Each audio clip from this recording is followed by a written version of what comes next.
going on, everybody? How y'all doing? Oh my God, y'all! It's this. Whoo, child! I have been getting so many emails, so much information from you all. I just want to say thank you all so much for sending me all the information, links to videos. My understanding that Sean Ryan has done a Patreon video, and I looked on his YouTube channel. Thank you, S Files, for sending me the info, by the way. Um, but he has an intro video we're gonna check out. And then I got a video link to Cherie Denise, who goes over one of the lawsuits I covered previously regarding the apartment with, Candace having them yeast infections and all. Y'all still trips me out. Yeah, y'all see now exactly how this goes, where people are starting to establish a pattern of behavior with her, right? And it's imperative to, the best way for me personally to do it is through some of these, court documents and litigation matters. So yes, Candace is making an absolute fool of herself, and she doesn't even know it. So all the things she's doing, it's not surprising to me. Just like how we saw the video, I just so happened to think about that Paula White video, her, you know, pacing back and forth down in Paula White's church, flailing her arms in the air. Like it's like God just said, "Hey, you remember this?" Like He brought it back to my remembrance. I said, "No, God, I don't remember that. Thank you, Jesus." And then we pulled it up, and you see Candace flailing around with Paula White, who is nothing more than just a one of those prosperity preaching televangelists that's out here for the money, and was once upon a time a spiritual advisor, I believe, to Donald Trump. Correct me if I'm wrong. And I want you all to understand me clearly. My stance politically, I am a neutral. I am not Democrat nor Republican. Neither one of them pay my mortgage or my rent. They don't pay my bills. I believe in being a for American. I believe in doing what's right for people in general, but especially for us as Americans here, keeping us safe, you know, believe in the military, I believe in the rule of law, and just doing the right thing, right? I'm a Christian, and I don't have to be affiliated with a political party. I really don't. So that's my stance. So when I do these live streams, when anything comes up regarding any president, please remember neither Trump, Biden, Obama, or anyone else paid my bills. So I can speak freely about them and not feel anything about it. Doesn't bother me. I will sleep peacefully at night. So it's baffling to me why Candace Owens felt like she needed to align herself with, the MAGA movement with Donald Trump, only to turn around and say, oh, he's an embarrassment now. It's so crazy. It's like, okay, was she ever, a Trump supporter to begin with? Or was it always a grift for her? Was it always a gimmick? Right? And so, as I am doing research and reporting on her, because here in the Lady Luck Club, I'm an independent journalist, it's seeming like she's kind of attaching herself to things that are trending, or she attaches herself to a topic that she can weaponize and monopolize and get the most money, time, and attention out of. Like who cares about what's going on in France, right? But the fact that she took something regarding a conspiracy in France and blew it up and made it a whole thing, like a project. She never cared about whether she was disseminating the truth or had any scientific, evidence to prove that Brigitte Macron was born a man. She took a topic and monopolized it and monetized it and made a killing off of it, because it's something that was salacious enough to hook people in, something that could occupy her time for a while, this so-called researching that she never does, because not one time does she go over the court documents of the two French independent journalists. She never goes over those court documents. So if she really wanted to research that properly, she would have actually gone over the defamation lawsuit and the court documents that the First Lady of France filed against the two French journalists, right? She would have gone over the appellate court documents. You know, Candace, the way I go over your court documents. Because if you really wanted to do the right thing, you would do it the right way.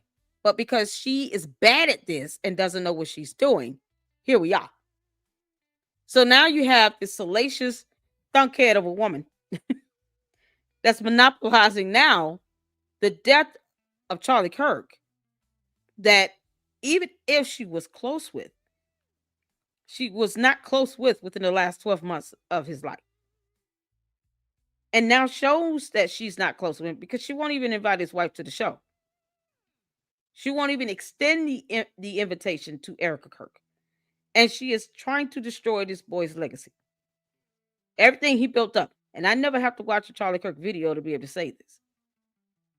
And it's the same way with how she kind of rose up to this standard here within the MAGA party, the Republican Party. It's a movement party. I don't want to say it wrong. But her support of Trump always seemed to be a matter of her maximizing an opportunity.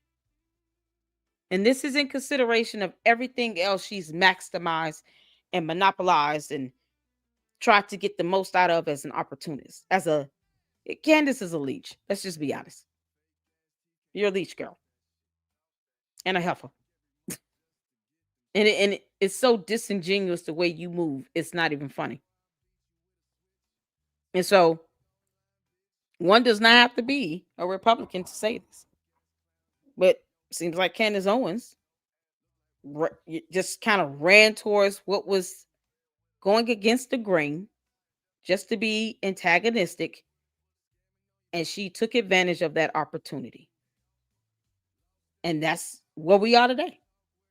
So it's to see that she, she's scamming. It's like large scale grifting, scamming. Now she doesn't support anything he's done. Has she ever? Is the question.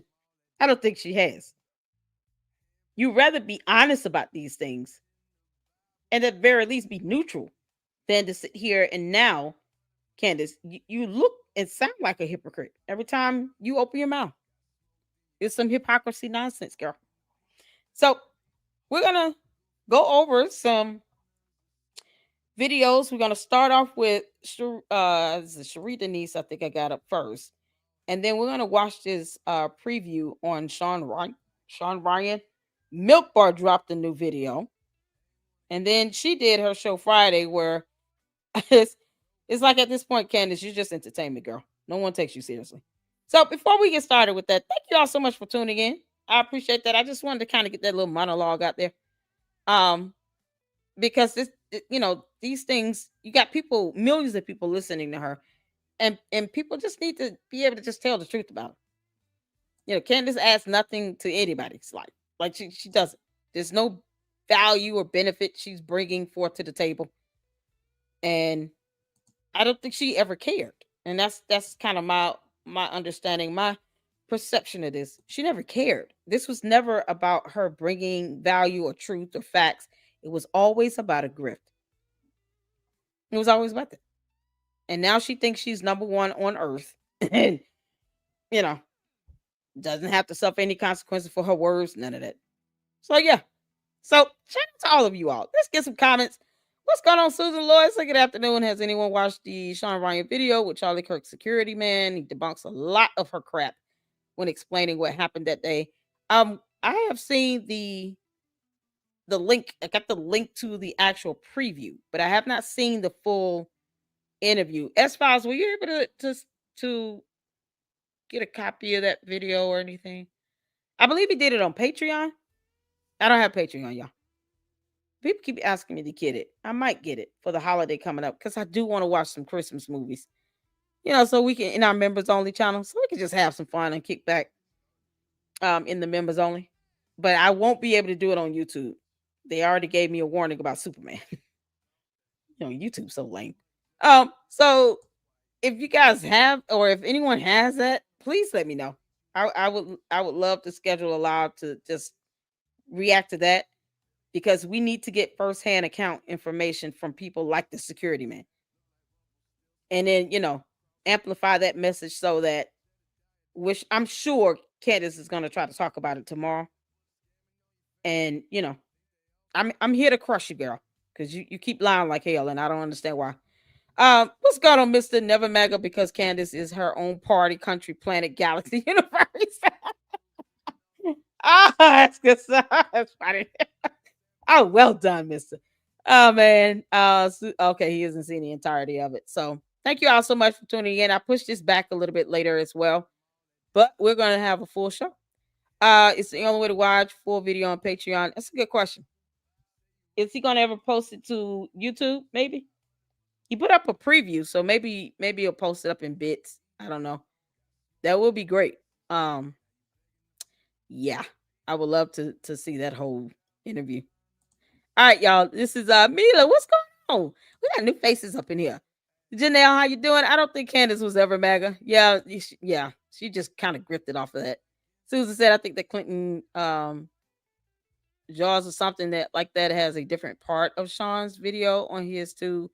Explains more than Sean's intro clip did of the same interview. Okay, is that another content creator? Clinton Jaws?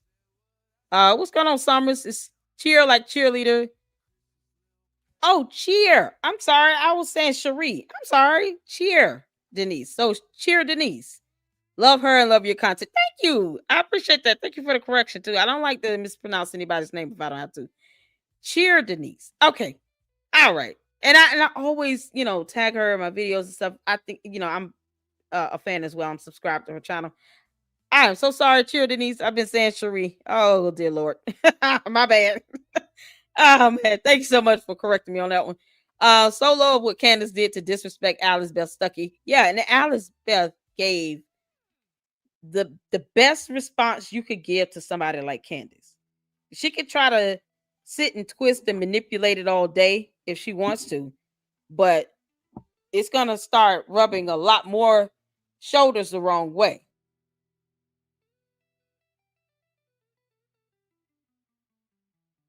So if she tries to come back with this, the way Allie came about it, she came straight from the word of God. Okay. Now imagine Candace trying to respond to that with something nasty. It would have to be flat out evil. She would have to either flat out mock the scriptures or mock her delivery. But either way, it's gonna rub a lot of people the wrong way. Even if Candace claims to be Catholic. I don't understand this. Catholicism is a form of Christianity, is it not? But perhaps I'm wrong. Candace, you're a horrible representation of Catholicism right now. What's wrong with you? I thought that Candace was a Catholic Christian, like a Christian who's Catholic. She doesn't even seem to be Christian anymore. It's just nonsense and buffoonery 24/7, girl. Oh, Candace is a heifer. All right, y'all. So you didn't say BB though. I know. Because everything comes back down to Benjamin Netanyahu. To the Israeli Prime Minister, the candy asses want me to tell you once again that you owe me some money for reasons. I don't know why, but they keep, wishing these millions into my life. And I'm here for it. I mean, I'm not even going to stop it. Christmas is coming up. I got 2 kids. Yeah, let that 7 million or 70,000, whatever, flow into my life. Let it happen. Ciao. You're not hurting my feelings when you say that Benjamin Netanyahu owes me some money. Oh, okay. That don't hurt me at all. What's going on, CC? It was always performative. Yeah, absolutely. Antonio, it has always been a grift, even when she was a supposed Democrat. Yeah. She just kind of grifts whomever she thinks is winning. It's so crazy. Mister, I didn't actually read the indictment. Yeah, she did, because she didn't. Just like she hasn't read any other court document. Candace, you could have read the lawsuits that were filed in France between the 2 French journalists and the first lady and her brother. You could have read that on the live. You sitting here talking about, oh, this is proof that, she was born a man. No, it's not, you dingus. Just because you don't understand how court works does not mean that you just get to lie on what's going on with the court. That was just a matter of you reading the court documents. Something so simple. She pretended to be MAGA, hoping to get a position in his administration. When it didn't happen, she started attacking him and hating on him like everything else. Yeah, it is so funny. What position does she think she's really going to get? Press secretary? Candace, you're not qualified for anything. Are we not against DEI hires here? Candace, you really turned yourself into, or you tried to turn yourself into a DEI hire? Seriously? It's laughable and hypocritical to me. Because you truly don't have the credentials to be a journalist or even an upstanding, respectable member of the press. What was her job going to be? Is my question. I find it hilarious either way. Trump ain't stunned her. He told her, "Can you please shut up about Macron's? I'm trying to solve war problems. You're interfering." And then she tried to call back on him when the lawsuit dropped. Was like, "Why aren't they saying anything? Because they don't owe you a response, girl." Oh man, Janelle said, "I just can't imagine where our country would be headed if it not for President Trump, even though he is not perfect." I get you. And does it still have to go to court over that lawsuit with Prince Harry and his wife? She has a lawsuit. Oh my good Lord. How many more lawsuits are we talking about here? Candace has a lawsuit against Prince Harry. How did I miss that one? She doesn't even mention a Macron lawsuit any longer. You know what she says, Janelle? She says, "Well, they're not, suing me because I said she was born a man, and all." No, they are. That is the bulk of the lawsuit. That's the foundation of that lawsuit. As the first statement of claim in that lawsuit is that you lied about her being born a man. That's how deceiving and manipulative Candace is. For her to lie against court documents. It's crazy. What's going on, S Files? How you doing, honey? Let's get all your comments in. I don't want to waste too much time. Bro, Sean, what's going on? She's a scammer, Tether. Yeah, absolutely. And it's just, this is what we are. What's going on, Blanca? How you doing? Candace is no longer right wing. She's more of a provocateur. Yep. I can believe that. I did make a copy, but I can't figure out how to send it because it's such a big file. What I did was I screen recorded the whole thing. Okay, cool. Um, the best way I could say is to upload it to your channel.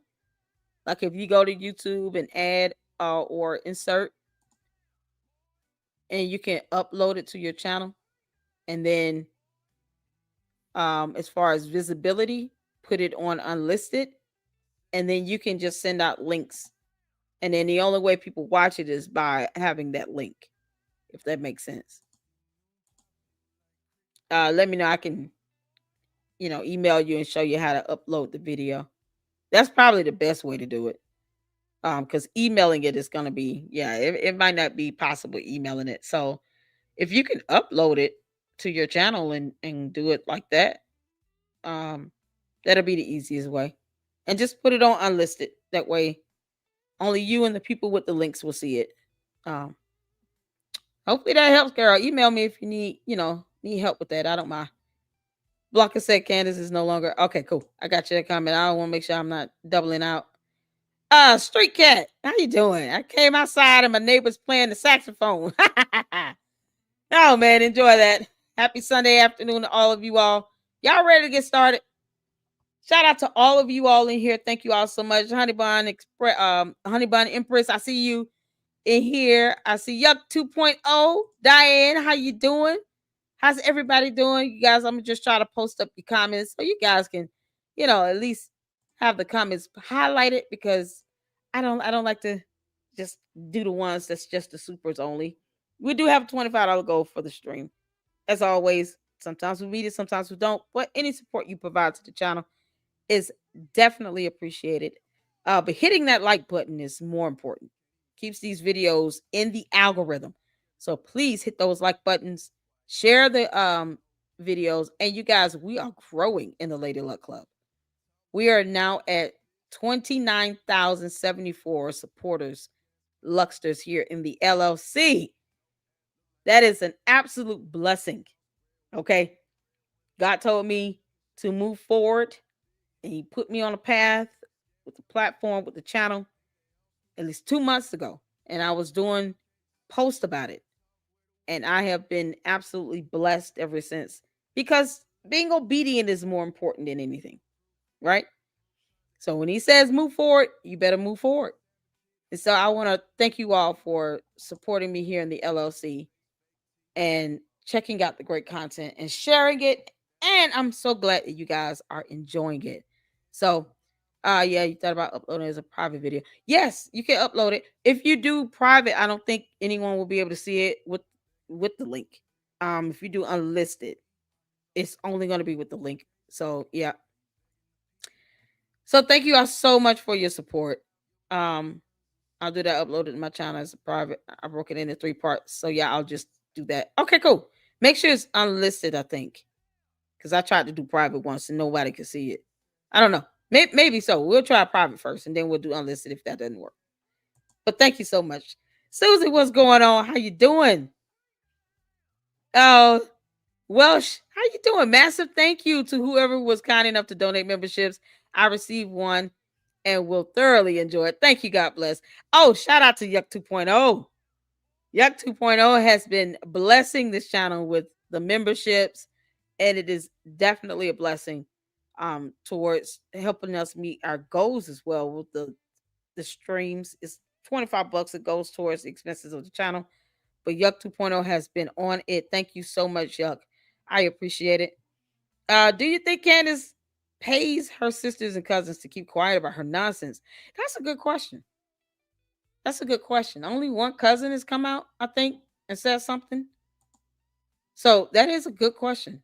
I wouldn't be surprised if she, I mean, think about this. Candace, will send her whole, candy ass cult member tribe, out and doesn't even care if people catch death threats. I don't think she would show any exceptions if it were a relative. You don't hear her talk about her other family at all. It's like these people don't exist. And I get it if you want to keep them private, but see, Candace, here's the thing. When you're outing other people because they were a donor, you have to understand that you reap what you sow. I'm not advocating for any of her family, relatives, nobody to be outed. But if they do come forward on their own, Candace, you can't get mad about it. So if her family comes back out and they decide they want to start doing interviews and these types of things, I would love to have her relative come on the platform. I'm not going to let anybody make excuses for her, but if they want to just give us more insight, into her line of thinking, I still have my opinion of her. But if they want to give their, stance and their views, I would definitely invite them on. I would love that for her cousin to come on and talk with us, because sometimes, the relatives are the ones that's gonna, bring some more revelation to who you are. I don't profess to be perfect by no means, but good grief, I don't advocate for anybody to go out and be cyber harassed and doxxed either. So I wouldn't be surprised if they were probably a little afraid to come out because of that, because of the backlash. So yeah, and y'all see, Cheer has done a video about a lawsuit that I covered as well regarding Candace willing to live with mold in an apartment and not pay rent for 6 months. Candace, that's not how that works, girl. I thought you believed in pulling yourself up by the bootstraps. You don't get to sit here and live in an apartment for 6 months and not pay rent. So shout out to Cheer Denise. You guys make sure you check her out. I can get one of the mods to drop her YouTube channel link in the chat. That would be fantastic. And show her some love and support. But we're going to get to this video. I want to check it out. I got the first, 4 or 5 minutes in. And I think there's some information S-Files told me to hear at the 3-minute timestamp. So we're going to listen out for that. Put a 1 in the chat if you can see and hear. Let's get to it. She eventually lost this lawsuit, but not before she stayed for 6 months without paying rent and was eventually evicted. And for a person who says that the apartment they're living in is killing them, it's wild you would stay there anyway when you have enough money to pay for an apartment at $3,500 a month. Yet you would continue to stay in the place that's killing you while you wait out this lawsuit that's going on. Right. Well, she loses because police had said there are certain requirements to staying here. One of those things is as soon as there's a problem, you need to let us know so we can fix it. She'd failed to do that and then was angry that there was a problem that she'd never asked for help to fix. Right. But when we look at who she's been over the years, it just surprises me that people are willing to settle in on the fact that she's a truth teller. I'm confused as to when that happened. There's 3 major incidents I want to talk about in her life. When she was a senior in high school in 2007, there was a group of 4 white males, one of whom was one of her good friends, who decided to leave her a series of egregious voicemails. Now, nobody has ever seen the text from these. There's never been a transcript that's been publicly available. But in the sealed documents of this case, it was said that these voicemails were filled with racial epithets, that they were death threats, and those authorities at school who heard these voicemails said they were terrible. So I can't read them to you verbatim, but that allegedly is what happened. So I don't know why it took Let me refresh this right quick. I don't know why this is skipping. She eventually lost this lawsuit, but not before she stayed for 6. Okay, let's get back to who decided to leave her a series of egregious voicemails. Now, nobody has ever seen the text from these. There's never been a transcript that's been publicly available. But in the sealed documents of this case, it was said that these voicemails were filled with racial epithets, that they were death threats, and those authorities at school who heard these voicemails said they were terrible. So I can't read them to you verbatim, but that allegedly is what happened. So it took the school 6 months to finally call these boys to account. And in that time, she was so traumatized by what had happened that she was homeschooled for 6 weeks because it was too scary for her to go to school with people who would leave death threats on her phone filled with racial slurs. It was particularly offensive to her because one of her good friends had been involved. So to have a former friend involved in the worst trauma of your life, she felt that she could not face going to school. So she went home. She and her grandfather then decide that they're going to sue the school board for taking so long to deal with this. And their assumption was that it took so long because one of the white boys, they're all white, one of the white guys who aimed his ire at her was the son of the mayor, and that there were power plays involved here, and so he was going to get off scot-free because of who his dad was. She and her grandfather, together with the NAACP, sued the school board and won $37,500. So as a young, impressionable person, to find that you can sue people and receive damages for your trauma and for what you went through, it was, I think, very formative to the way she handles conflict now. Interestingly, in one of the articles I read from the Time, because this was big news in her town when this happened, there's a very curious line that says, Candace Owens was arrested in October of 2007 for a separate harassment issue. But all of the documents about this case have been sealed because they involved minors. And when I went to find another source that would let me know about when she was arrested. What? She was arrested when this happened. There's a very curious line that says, Candace Owens was arrested in October of 2007 for a separate harassment issue. But all of the documents about this case have been sealed because they involved minors. And when I went to find another source that would let me know about when she was arrested. Wait a minute, was she the primary aggressor? Are you kidding me? Ooh. S-Files, thank you so much for sending me this link. We thank you so much. Was she the primary aggressor? Candace. Now we see why you throw these infamous tantrums, girl. Like I said, ain't nobody perfect, honey. But goodness gracious. What is the deal, Candace? Arrested for harassment and you were a minor? You were a minor? Weren't you supposed to be in school? You can't make this up. I gotta go back and hear that again. And that is correct. If it involves minors, you know, it could be sealed or at the very least redacted. But I don't. Was she one of the defendants? That says Candace Owens was arrested in October of 2007 for a separate harassment issue. But all of the documents about this case have been sealed because they involved minors. And when I went to find another source that would let me know about when she was arrested, I never was able to find it. I was never able to find any documentation that she was actually arrested for a separate harassment issue. But she and this classmate were seen in this huge screaming match that predated the hateful, hideous voicemails. Wow. Now, I don't care how difficult Candace may have been in high school. You don't call somebody and threaten death and racial slurs. So if that's really what she... Candace, did you hear Cheer? Cheer said, you don't call and make death threats and racial slurs. Why haven't you denounced the actions of Nicholas Ray, who's facing 12 counts for sending death threats, online death threats, to Jewish conservatives because of you? When are you going to denounce that, Candace? This is, you know, if you're out here getting in trouble and getting arrested for harassment, Diane said, the cousin said to Candace, I gotta watch that interview. The cousin did an interview with another content creator. I'm gonna have to watch that. Candace, if you out here getting in fights and starting stuff, because you guys can tell she's very confrontational. You see how she was with the CNN interview? The reporter asking her basic questions. She was keeping her calm. She was real, you know, uh, it's kind of like that Erica Kirk effect. It's very calming, very somber. She was almost like whispering, talking very mellow and showing Candace how it's done. This is how you know, do an interview and ask questions here.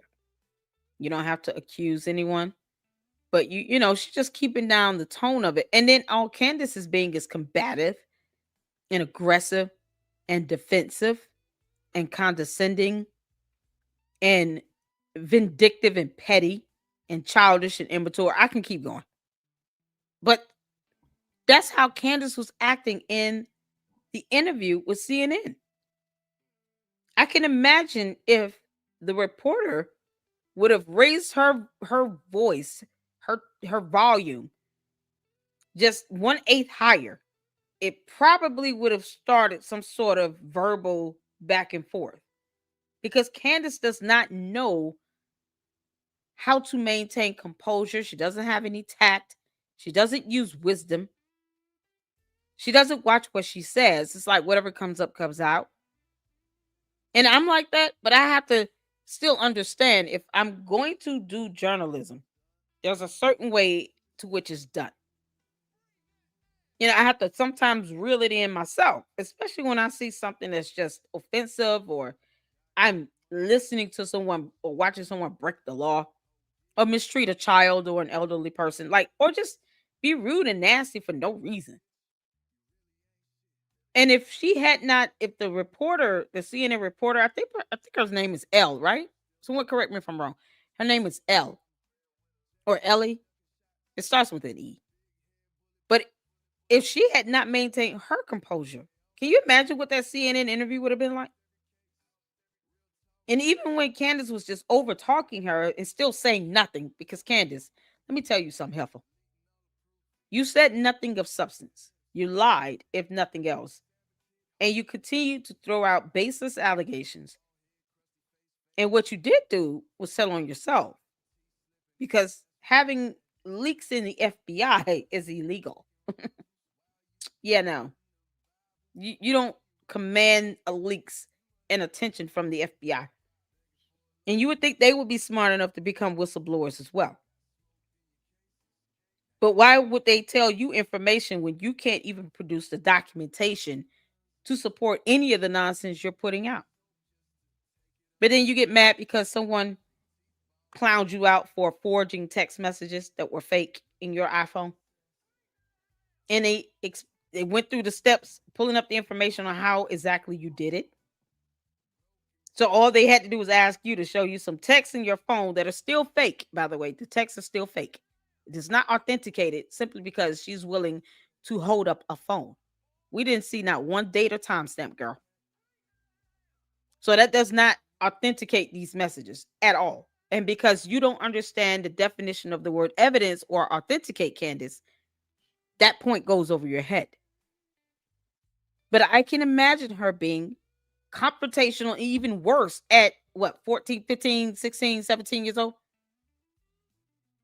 Oh yeah, the text were the fake.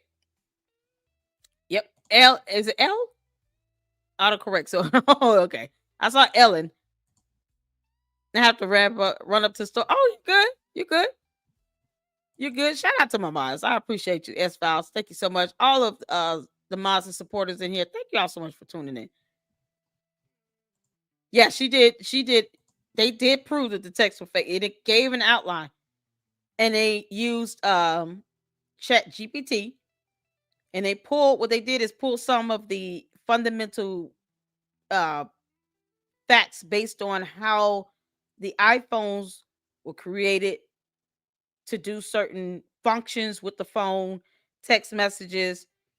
I believe there's some software you can use now to generate fake text because we have real scammers out here that do the same thing.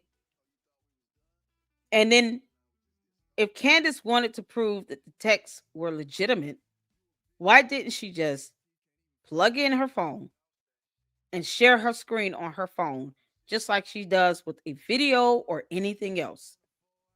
Holding it up far away from the camera as if people could see that proved nothing. There was still zero date and time stamps. It's as basic as that. No date or time stamps. That's it. Whether you have Chat GPT or not, or the manufacturing details of how iPhones are designed and programmed to do certain things, certain functions you should look for. Start with the fact that there were no date or timestamps in those texts, and then go from there, because they all have it. That's bottom line. So this is where we are. She thinks she's doing something called journalism, and she's not. Candace, you're bad at this. And people are calling her out on it. People are starting to see her pattern of behavior here. So if she's this volatile, imagine what she's going to be like when those hearings start with the Macron lawsuit. Candace, please go in there and lose your mind one time. I would love for that to happen, so the judge can hold you behind suffered, contempt. and it being from a former friend, that would be super traumatic, especially as a high school student. You don't have any concept on how to deal with this, so I am in no ways belittling what she experienced. Manny. I'm just saying, it seemed like high drama in high school. And Yep. then to have your grandfather and NAACP take your side and then win $37,000, that probably felt really good, to go after the bullies and to actually win and to feel like people were on your side. So I really feel like this informed the way she dealt with conflict after that. Yeah. Fast forward several years, she's had a couple of jobs in New York City. She dropped out of college for some funding issues, but she goes to New York. She's a intern at Vogue for a short amount of time, and then she's working at a private equity company and works her way up to be vice president of something over there. Then she stops doing that so she can start. No evidence to prove that she re-enrolled and completed 2 degrees, by the way. Just want to point that out.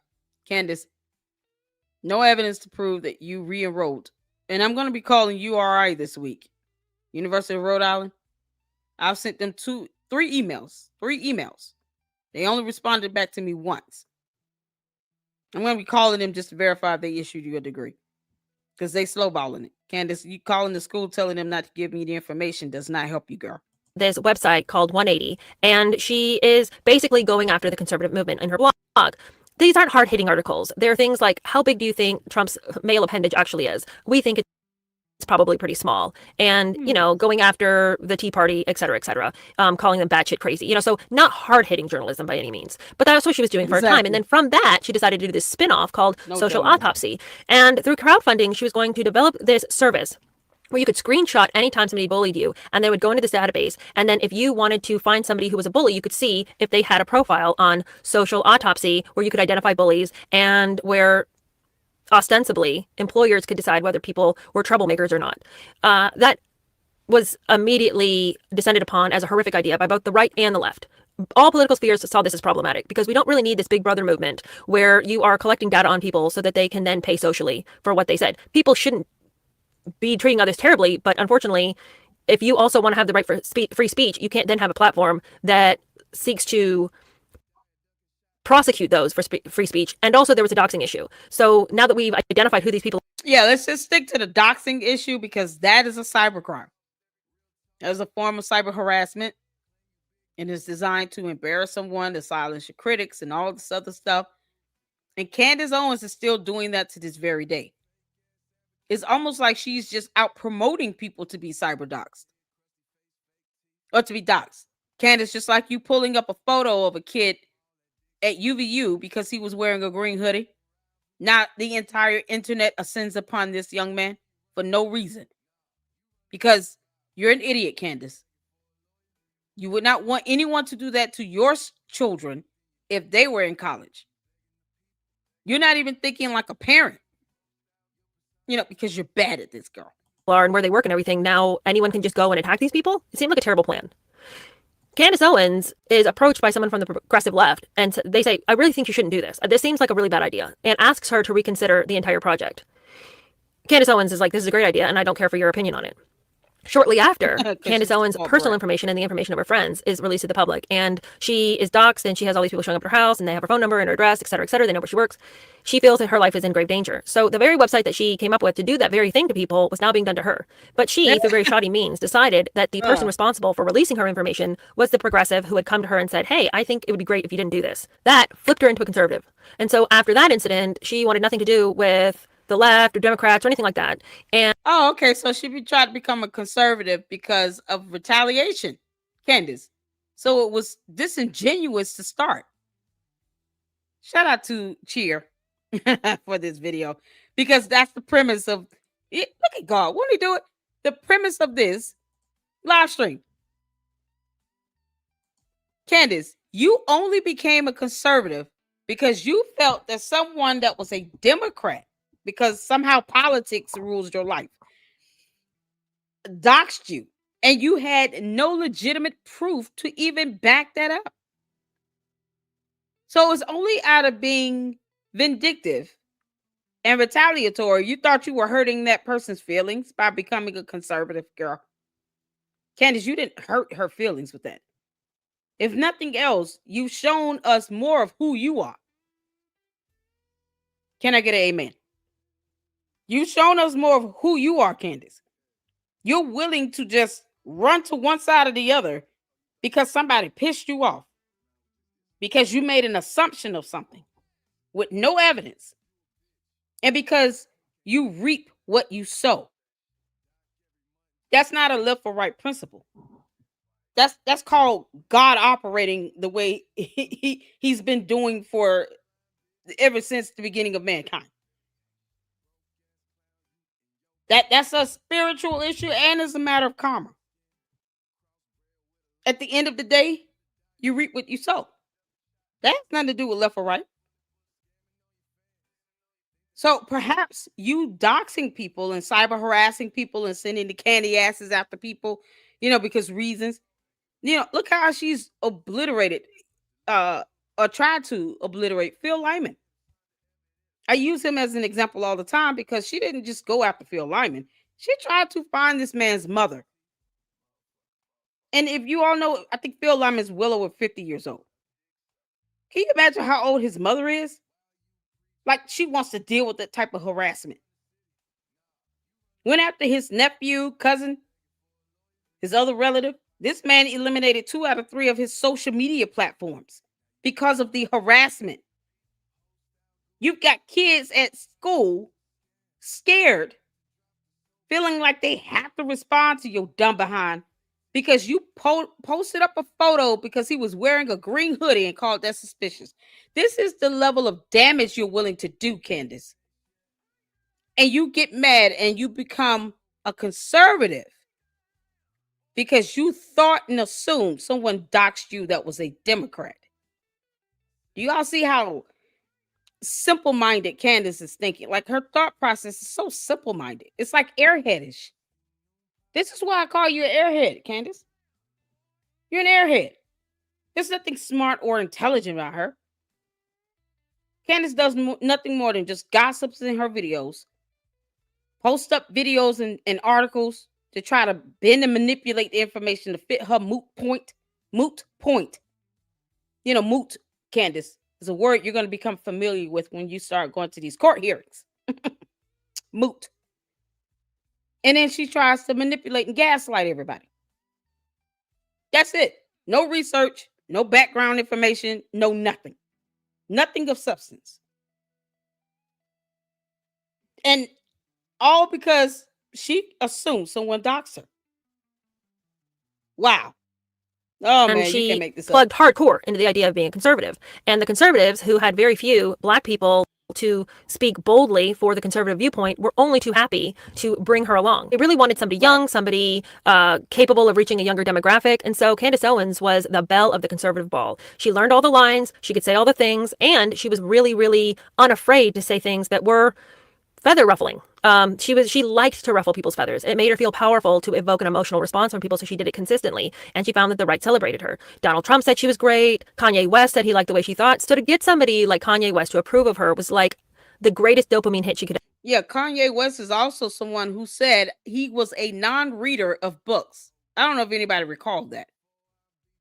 He said that in an interview that he was a non-reader of books, and he's proud of that. I don't know if anybody recalls it. It became a quote. I remember seeing it in one of the news reportings and the interview he did, where he proclaimed to be a non-reader of books. Just say you don't read, Kanye. He tried to be eloquent with it. I'm a non-reader of books. So you're dumb. Got it. If you want people to know facts and history and information, or if you want people to not know that, the best way to do it is to put it in a book. You want people to remain ignorant. The best way to keep them ignorant is to put the information in a book. Yeah, and then you get someone like Kanye West that says he's a non-reader of books. You can't make this up. And somehow he likes how Candace Owens thinks. And he's a non-reader of books. That's not a compliment. That should be a moment of reflection. Oh, Lord, somebody who's a non-reader of books just said they like the way I think. Oh, Jesus. It should be like, you know what? Kanye, I'm going to read some books tonight. You want to join my book club? Candace's not even reading books that's actually informative of anything. She read books in her alleged book club that does nothing more than create more conspiracy theories, because somehow now she doesn't believe that dinosaurs existed on Earth. You can't make this up. Ever receive. So she was going to press into whatever it was that made her feel really good about herself. So we have a person who has a pretty dramatic high school experience. Then we get somebody who will flip on her political beliefs pretty inexplicably, because it is evident that she can get farther with another political narrative. And then for my last story, that just makes me feel like this is not a person to trust. In 2019, this is when she's moved on to TPUSA. She is living in Sanford, Connecticut still. She is making plenty of money for herself, and she lives in a high-rise luxury apartment. This rent is $3,500 a month. And she decides that it's a dangerous place to live because there's a black mold problem. And the way to solve your problems is to sue people. This is one of multiple lawsuits she's had throughout her adult life. And maybe in another episode, we'll chronicle all of the lawsuits, although probably not. I'm not that interested. But one of them that really stood out to me was a lawsuit that she... I've done like 4 of them. I mean, it's okay, Cheer. It's okay. You can watch my videos. It's there. I went over the one with USA Today, the one about the apartment complex, the one where with Kimberly Klasick, and of course the appellate court documents with the High Court of Australia. I didn't know that there was something going on with Prince Harry and Meghan Markle. Is that right? Did she sue them, or they sued her? How's that going? I had no idea there was a lawsuit with, or is it involving her or something like that? Child, Candace doesn't pay my bills, girl. Limitless. I don't know if you're a boy, girl, whatever you are. Candace runs nothing over here. She has no power. We laugh at you candy asses, by the way. We're still waiting on you all to read. Is she in the... How does Candace Owens have anything to do with Meghan Markle and Prince Harry, by the way? I'm just trying to figure out. You so tell me how I could get paid too. I don't know. I'm waiting on the Israeli Prime Minister to send me a check. Apparently, he owes me a lot of money, according to all of Candace's followers. Who knows? Chapu. He can send me a check. I would cash that bad boy and spend it, and still get on here and say what I want to say. Child boo. Tell Candace I said, I know she's watching. She's still a heifer. How does that go? I'm trying to figure out what's going on with the Prince Harry and Meghan Markle thing. Anyone know? Are we talking about Candace Owens? Oh yeah, we are. Thomas, we getting there. Oh yeah.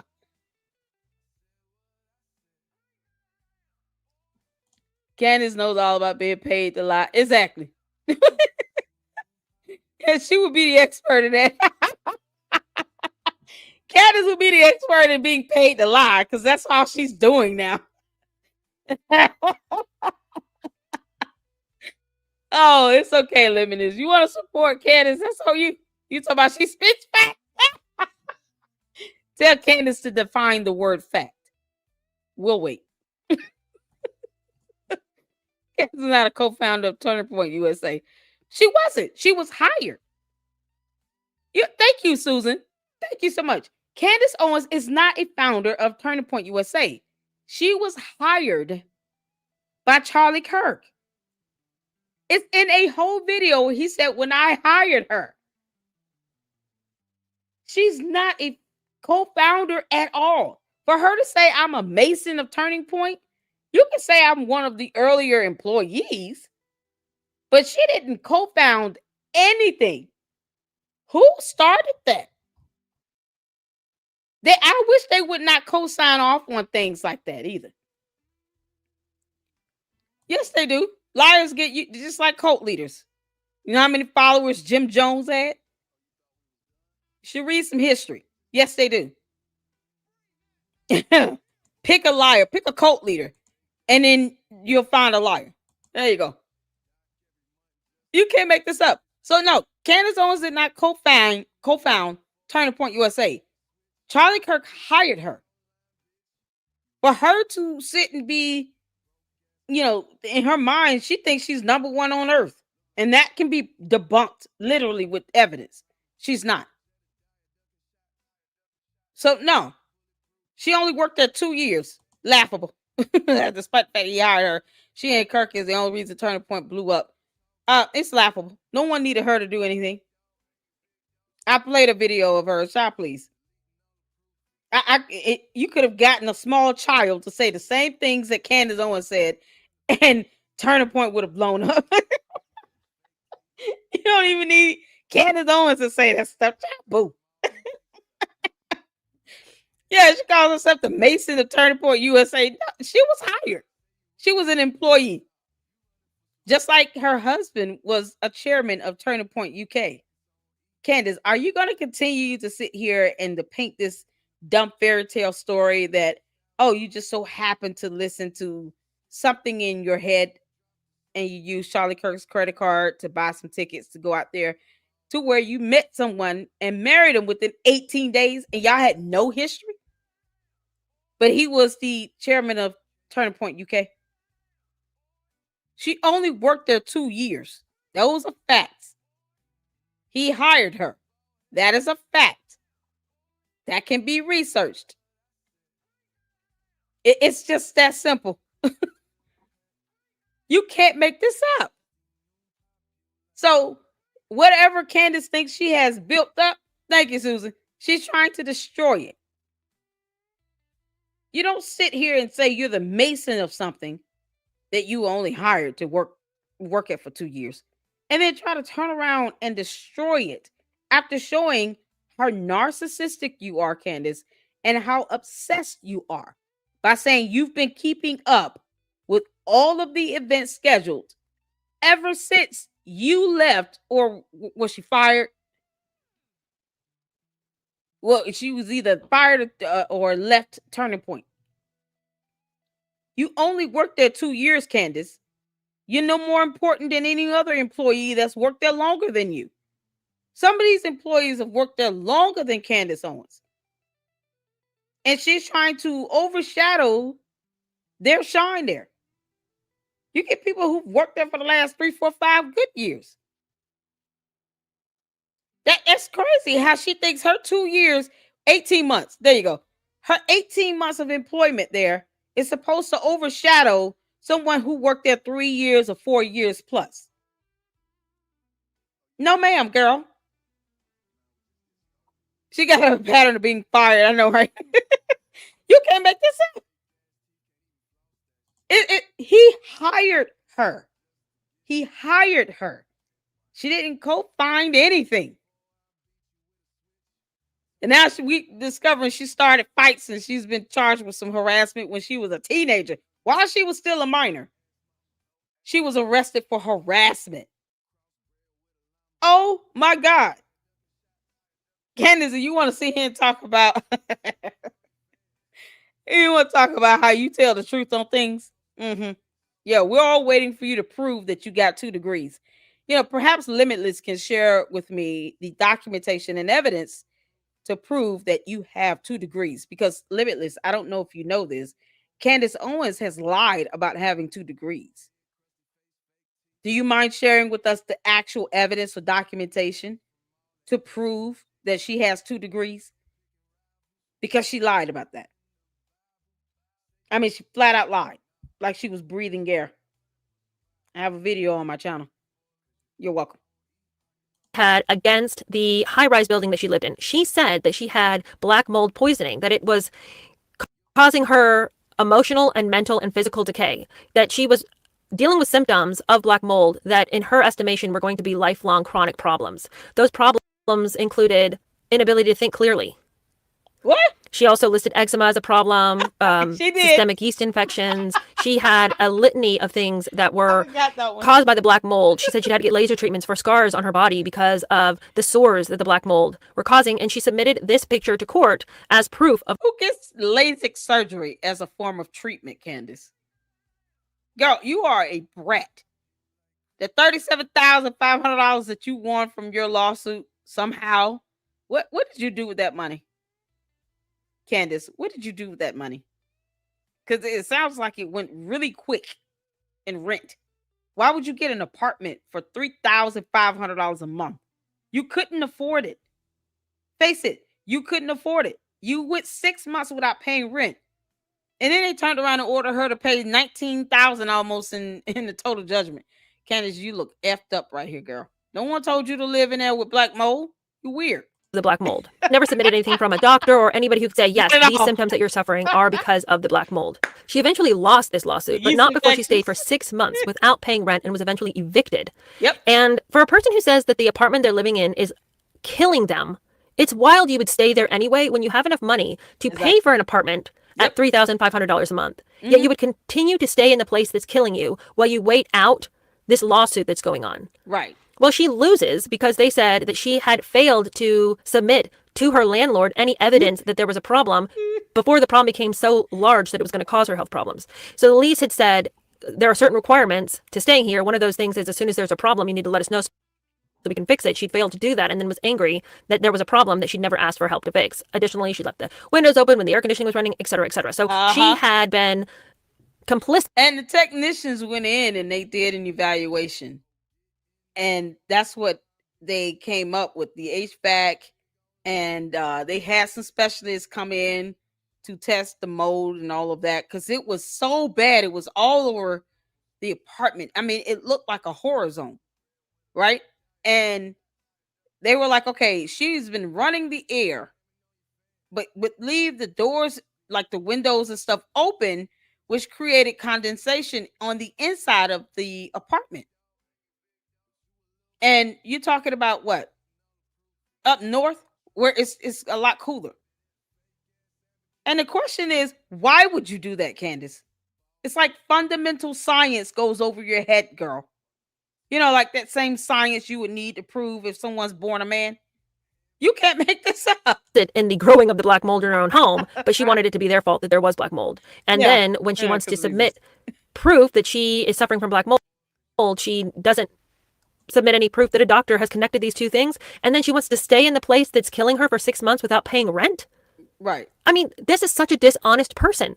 Right. This is not a person who knows how to tell the truth. This is a person who has had a history of being whatever anybody needed her to be in the moment to receive a paycheck. So are we surprised that she's profiting off of the death of her friend? And for Megyn Kelly to decide that whatever's going on with this extremely popular voice in the conservative space or the former conservative space. And to think that Candace Owens' deterioration from being a relatively palatable person to somebody who is spewing evil. That's a good question, Diane. Was she ever getting government assistance benefits? I don't know. you live somewhere 6 months and not pay your rent. I wouldn't be shocked if you tried to apply for something. Because otherwise, Candace, I thought you believed in pulling yourself up by your bootstraps, girl. Candace is such a liar. This is not even funny. Lies and making up wild stories is not a trajectory or an arc that she would care to comment on. Is shocking that she would have such a lapse in her journalistic integrity. Yep. If it's on the right and it's wrong, then it's still wrong. I don't care if you're conservative. If there's somebody that's telling lies, you have to say that's not true. And it's honestly okay to say Candace is lying to you. But if your job is to comment on what's going on, then comment on this person who's been a historic liar, historically hysterical, historically litigious. Let's talk about that person who always has to make a mountain out of a molehill, who will connect facts that don't even mean anything, who will make up lies out of whole cloth just to sell a narrative. Did you know that she said that the NRA was a club that was created to teach black people how to use guns so they could defend themselves during Jim Crow? The NRA was started as a civil rights organization, training black Americans to arm themselves and defend themselves against the KKK. What? Oh, God.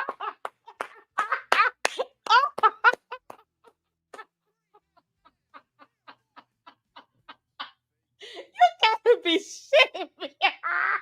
Oh, I'm sorry, y'all. Hold on. I don't know. Sure, keep going. You keep going. No, it's not. The NRA was established to teach Union soldiers how to shoot properly. It was like a sharpshooting club for the Union soldiers. Like, it wasn't to help black people with Jim Crow. But she'll just say crazy things like that. She just makes up whole lies. This is a person who got in trouble with TPUSA because she downplayed Hitler and said that he was a problematic person because he wanted to expand his ideas outside of Germany, but all he really wanted to do was make Germany a better place. What are you talking about? This is a person who tries to tell us that the Star of David is a satanic symbol. Oh, God. She's a clown. She can't be taken seriously at all. And for Megyn Kelly to act like it's not worthy of her commentary, that she doesn't opine on whether it's evil or not. The NRA was established to teach black people how to defend themselves during Jim Crow. Candace, where did you get that information from? Who told you that? Which voice in your head told you that whole lie that you should return back to the pits of hell where you got that from? Return that lie to sender. Nobody lied to Candace that bad but the devil. Candace, and I'm inclined to believe that I don't think you need the devil's help lying that bad. You probably make that up by yourself. You can't make this up. Candace, who told you that? Seriously, who told you that the NRA was only designed during Jim Crow to help black people learn how to shoot? What? As if guns didn't exist before then, or the NRA. You can just look up the history of the NRA. You can't make this stuff up. You cannot make this up. Oh, dear God. What? I'm so floored at what I'm hearing. Candace, oh man, you're such a joke, girl. All right, continue on, Cheer. Continually lie to people and confuse people in this already incredibly difficult place to understand information. For her to act like her job isn't to comment and to clarify and to set people straight, then what are you even? Oh, that went fast, y'all. That was the end of the video. Okay, cool. Cheer, shout out to you. Thank you so much for even covering that. That was absolutely amazing. Well done. Straight to the point. You guys, make sure you go and support Cheer Denise. She is awesome. And that was well done. Okay, so this video here is from, this is the Sean Ryan show. I have not seen this. And I believe this is a preview to what he did on his Patreon here. It's patreon.com/vigilance light. Am I saying that right? So he did an interview with the security guard, to which, correct me if I'm wrong, S-Files, he's going to be mostly debunking the nonsense of Candace Owens. So I am here for it. I am here for it. I cannot wait. Child Limitless, you think you hurt somebody's feelings with numbers, girl? Limitless, are you a boy or girl? Just let me know. Can you tell me that? Are you a man or woman? Because if you're over 18, I'm still going to ask a lot of questions either way as to why you, being a grown adult, would try to defend someone who does not know who you are either. If you're a bot, I'm not even going to take you serious. I'm just going to keep laughing at you. Yeah, if you're a bot, I can't. But if you're an adult and you're sitting behind a keyboard and you're 18 and older, why are you defending someone who does not pay your bills this vigorously? I have no quarrels with putting Candace Owens in her place, and she does listen to my videos. Boy, what you talking about? You don't pull up court documents and not expect to catch some views from the ones you would least expect it from. I understand you don't know how this works with journalism, but that's how that works. It's, hurt my feelings. Bless your heart. They'll leave. They get tired of it. You got to let the candy asses, tire themselves out. If there's nothing else, he's pushing up the engagement in the chat. Chabu. All right, so shout out to Sean Ryan for posting this up, and hopefully he'll be posting up the full interview this week. But let's get this in, and we're moving it right along. And then next, we're gonna check out Milk Bar. You were on the stage with Charlie Kirk as the head of his contracted security detail on September 10th when he was assassinated. You know I'm not a combative interviewer. I do have some tough questions. It's been 2 months since this tragedy, and there are a lot of unanswered questions. People are starving for some answers. I know a lot of people are going to be very interested in what you have to say. There's so much out there, and there's so much out there that's not true. You cannot say every one of the pros are, and I don't say acts that way. But I got text about you, Megan. I've been really quiet about this. It's a real shame, but it just got to be so much that I just did not trust my own eyes, ears, what I was reading, what I was watching. I think a lot of people have sensationalized this. Yeah, you will. Well, somebody has fabricated a monstrous big lie that Israel had something to do with Charlie Kirk's horrific murder. Just grainy surveillance footage, fake text messages, and a transgender furry. In less than 36 hours, 33 to be precise, thanks to the full weight of the federal government and leading out with the partners here in the state of Utah and Governor Cox, the suspect was apprehended in a historic time period. The only thing we deal with at the FBI and the Department of Justice is facts. We delivered at record speed a manhunt to capture Charlie Kirk's alleged assassin in 33 hours. Did he write a written note before the assassination attempt? That's what the governor said yesterday. Guys will come up to me and say, where did you get your guys? Where did you get these people? And the only response I've ever been able to make sense is I just tell them, I prayed them in. What does it take to become a security contractor for integrity? Once you've made it through those steps and you're on the team. Yeah, look at this man sliding over this table. Look at this. Let me tell you something. Because Candace loves to sit here and lie about people not doing anything to help him when she wasn't there. When she wants to debunk all of the videos of people that were recording around this tent. Because she wants to treat this as only 3 people were there. But yet, all these video evidence, you think this is the only video that's captured this security jumping over tables, people running to him as soon as they saw him go down to get him aid? There were thousands of people out there recording, and she's trying to go against video evidence that exists. Thousands of eyewitnesses that were there in person, that saw this happen in person. And she's trying to discredit all of that to say no one went to help him because reasons. When Candace has not shown us a video she allegedly, acquired from her so-called leaks.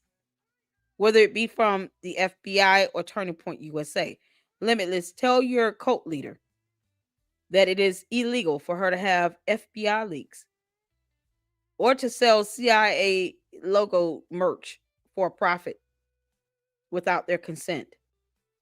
That's a violation of federal law. Perhaps we can start with easier questions like, have Candace define the words scientific and evidence. But you can't make this up. This is something that people witnessed. People were able to get this video footage. People were able to capture this. And Candace is too airheadish to understand that hundreds of people probably recorded this same event. But she wants to ignore all of that in this reality here on Earth, where she thinks she's number one, to try to give this concept or some impression that no one went to his aid. No one was there to help him. You can't make this up. And I'm impressed at the athleticism, the response here. They move quick. And let's go to the three people that, let's go back a little bit to these three people that he circled that were part of security. These men aren't just out of nowhere here. The only response I've ever... You don't, these are people you have to trust.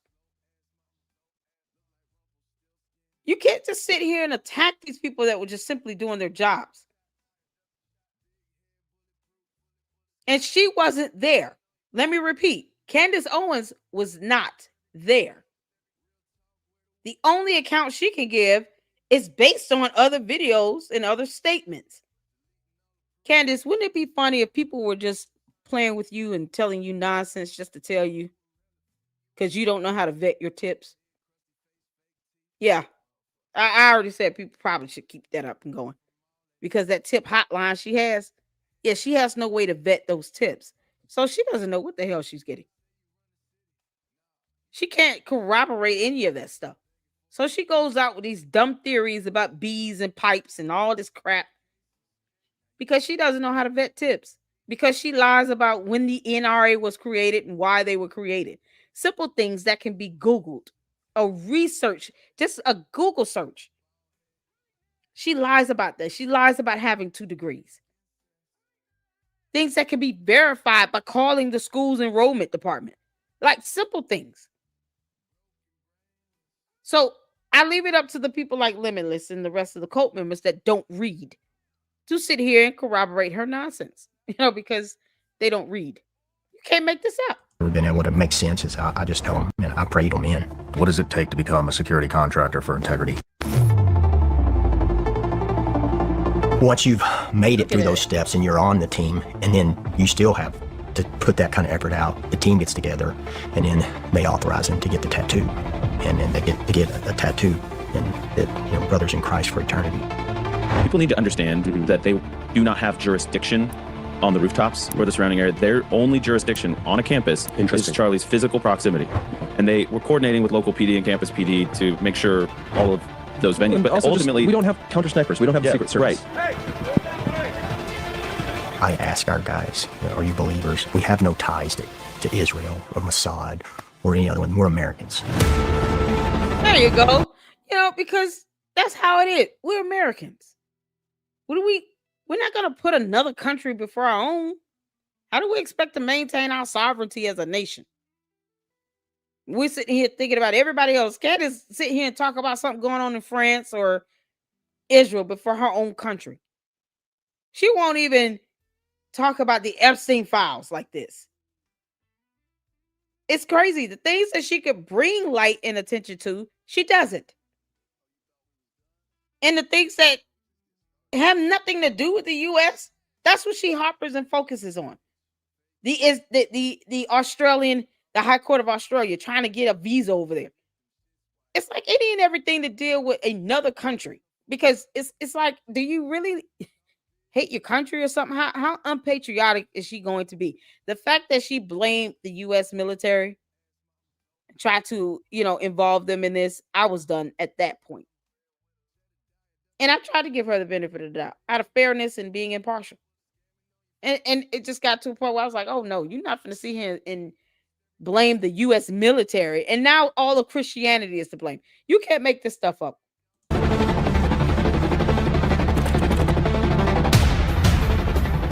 Do you have anybody on your team that you think could be tied to planning assassinations? We're in each other's business. Where they have the time for it, I wouldn't know. Hey, everybody. Welcome to this episode of the Charlie Kirk Show. People that are in the media, come out and say Charlie had very specific concerns about Israel.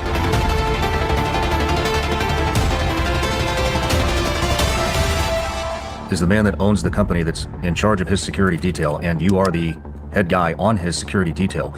Did he express any of those concerns to you? Dan works for Turning Point as their security guy, and so Dan feeds down that to us, to our contracted security, which is us, for integrity. And so nothing had ever come from Dan, from Charlie, down to us about that. You got to look at the world we live in, and that's a reality.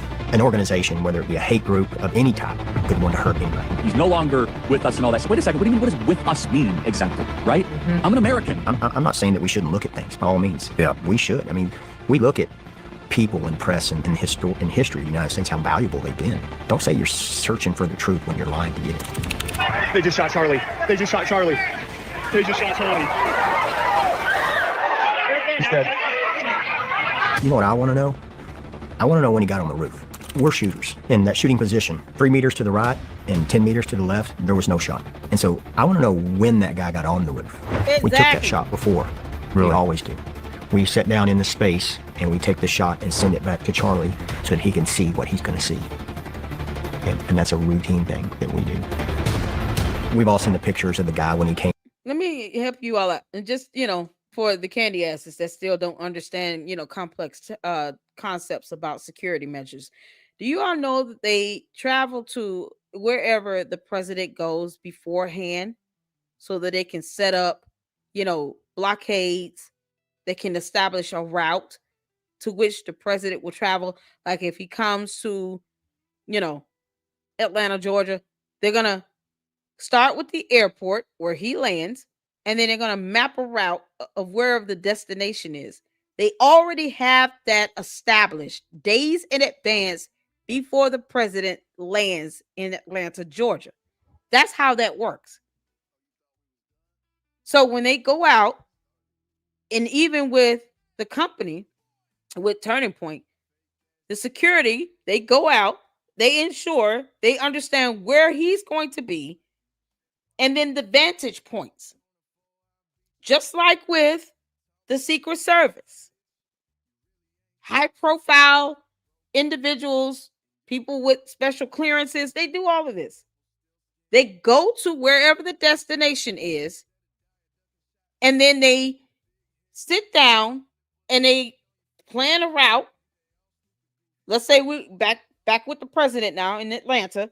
So once he lands in the airport, they have the motorcade, everything ready for the president to travel wherever he's going, even if he makes a stop along the way.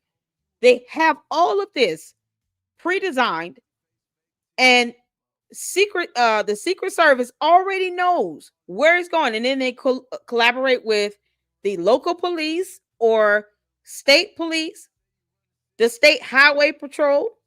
They set up blockades, they establish those routes, and they have all of the security lined up along the way. Did you all know that? I mean, I know, we Lucksters here in the Lady Luck Club, because we read and understand that stuff. We knew that here. To the candy asses, did y'all know that? So when he's saying that they set up these vantage points, they take these shots, he's basically saying, before Charlie Kirk gets there, we already know what's surrounding us. He's asking, I just want to know when the boy get up there on that roof. Because we've already mapped out how long it would take for someone to get up there. We already have the photos of everyone around. In these vantage points. We have a 360 view of what's happening. And the same thing when the president comes. Secret Service knows exactly where the president is going, the route to take, and has security along the way. They're working with state police. They're working with state highway patrolmen. They're working with local police. So even if he goes to he travels through counties, you have, Fulton County to DeKalb County to Cobb County to Gwinnett County. You have all these police departments working together. So when he travels from A to B, wherever he goes, Secret Service already has that planned out in advance. That's how it should be. And for her to sit here and to try to make it seem as if they don't know what they're doing, Candace Owens doesn't understand how security teams work or how courts work, definitions of terms, lawsuits, evidence. She doesn't understand how that works. That's all that it comes down to. So the question whether the security team should be, suspicious or anything like that, she has no idea how they even establish their security plans and security measures. Bottom line, none. It's that simple. And that's why when it comes down to this, her invoking her nonsense that are not supported by facts or evidence. You claim to have leaks inside the FBI, Candace, and you don't know how these standard protocols regarding security is set up and established. You don't know that. And you got leaks in the FBI and they can't explain to you how security protocols and how security measures are established, whether you're talking about a government agency or you're talking about a nonprofit organization. She has no idea of those concepts. None. But you got leaks in the FBI, Candace. Yeah, okay. Just like you got 3 attorneys, but you haven't bothered to tell your Candace cult followers that you filed a motion to dismiss in the Macron lawsuit, and yet you don't want the case dismissed. Yeah, keep lying, girl. On through the staircase. From where we're standing, we can't see it. It's a very specific point. Spot, boom, run to, boom, take the shot. Did you get all that off? I mean, it had to have been rehearsed to find that.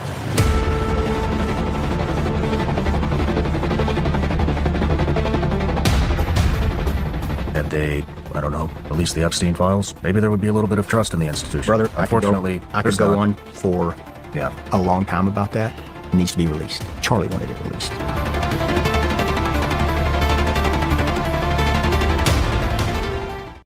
The other lie, and you already said you can't provide. So this is the new Milk Bar TV video. Shout out to Sean Ryan for doing that interview. Once it hits, or once I get shout out to the X-Files, is going to send me the links to the interview that was done. We're going to go over that. So hopefully, X-Files, you email me and let me know. And as soon as they're available, we're going to go over.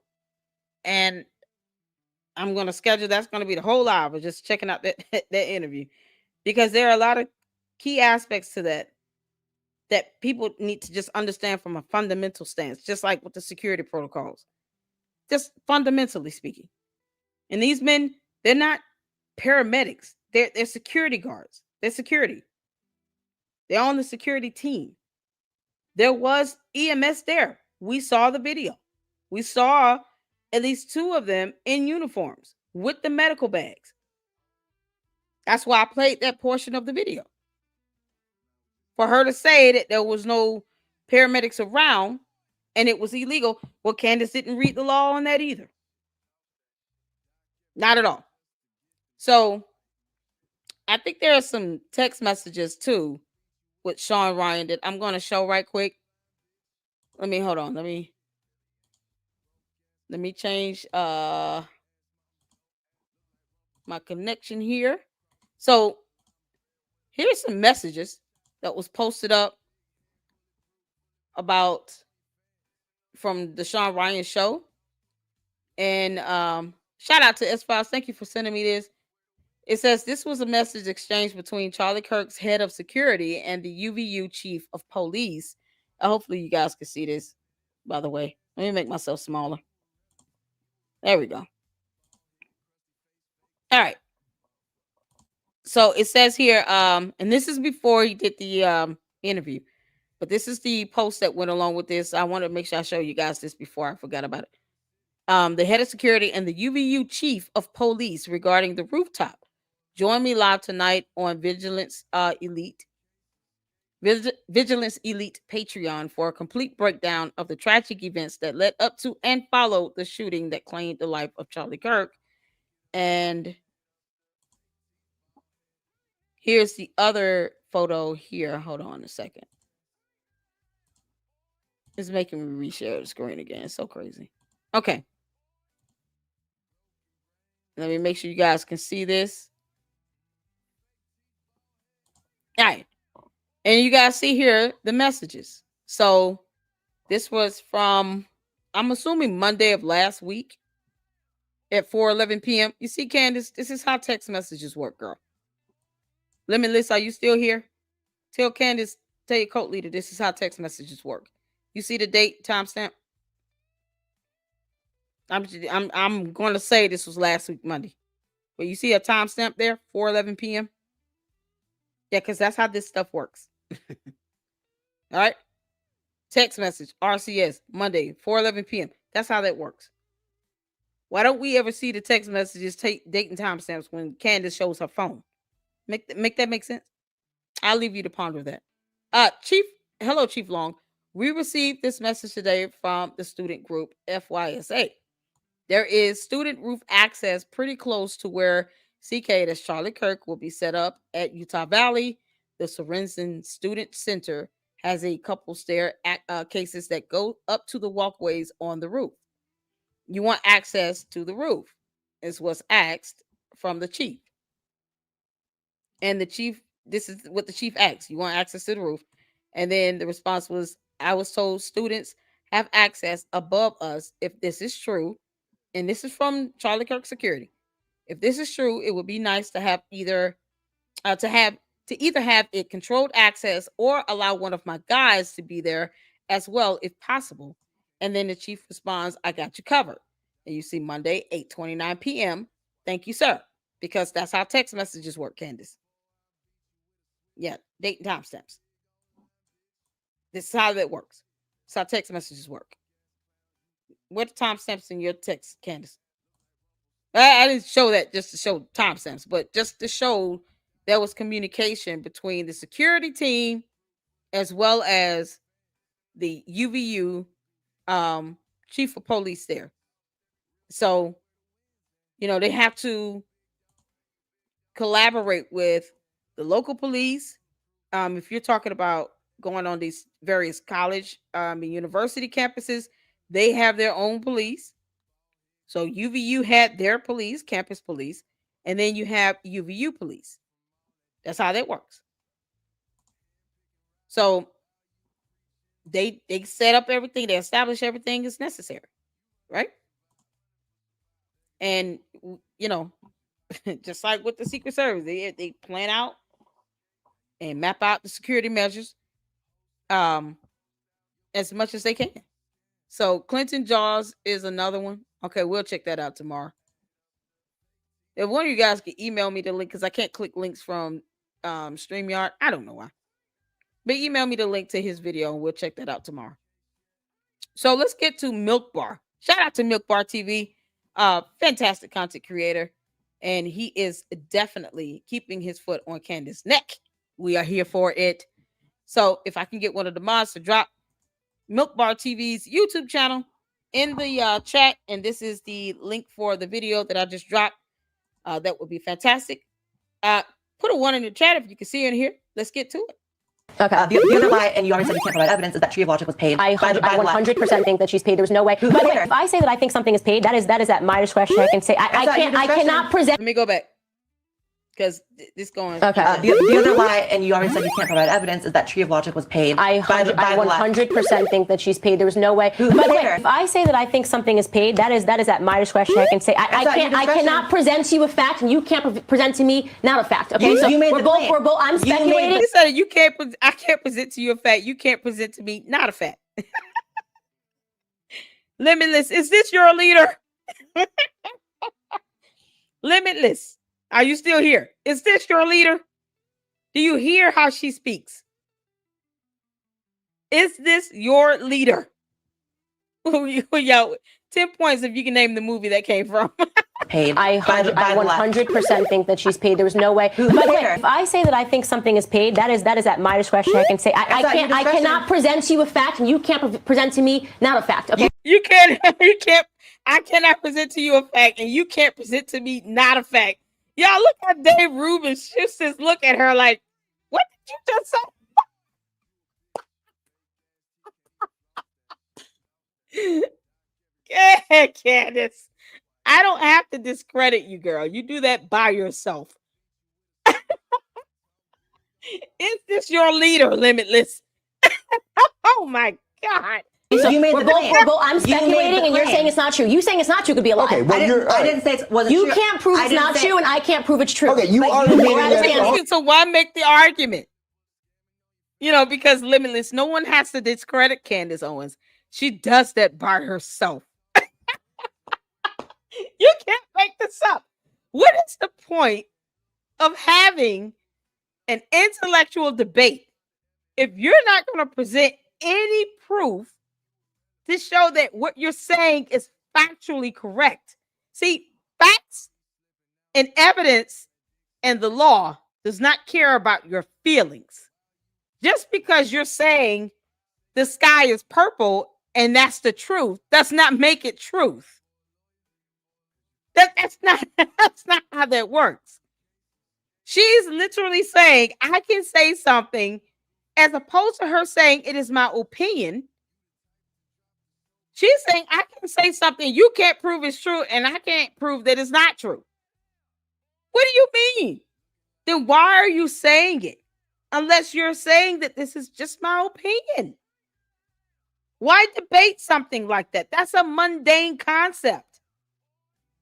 Is this your leader, Limitless? It's on you. It's on you. You made the claim. It's on I think you're admitting you speculated. So it's very weird that Richard Spencer jumped into this so early, and that this person made this video, which was a complete lie. Just saying that. And by the way, you're not talking about. Do y'all see what's going on here? The Candace Owens playbook. Make a bold claim, because reasons. When challenged for proof, 1, appeal to personal freedom. 2, shift the burden of proof off you. 3, just asking questions. 4, deflect. Limitless, are you keeping up? This is your dear leader's MO. This is how she operates.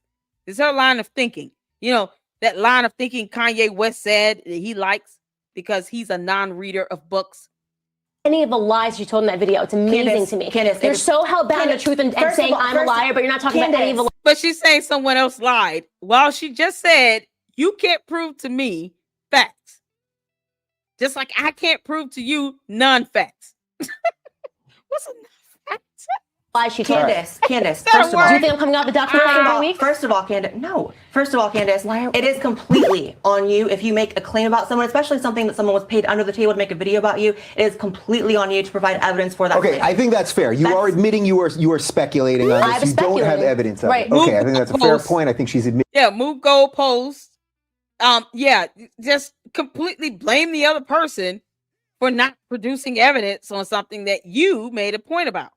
When Candace, you didn't even have to open your mouth. I don't think anyone cares about your opinion at this point. We just want facts, and you're not producing it. And you need that thing called documentation or evidence. Word that Limitless can't define either. You would think you would just take time to Google the word evidence, Limitless. It's a Google search. It's that simple.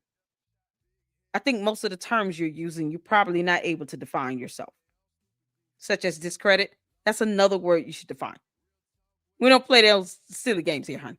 She's speculating on it. So the burden of proof is on you. It's not on her to prove it the other way. I think that's fair. I think we're basically all agree. Yeah. So far, it's like you called her a crackhead. You've said that she was paid by someone. It's like these are just lies, and you can say that you're. But she has told about why. If these YouTubers are really the gatekeepers of truth, why aren't they assessing the lies that this woman told?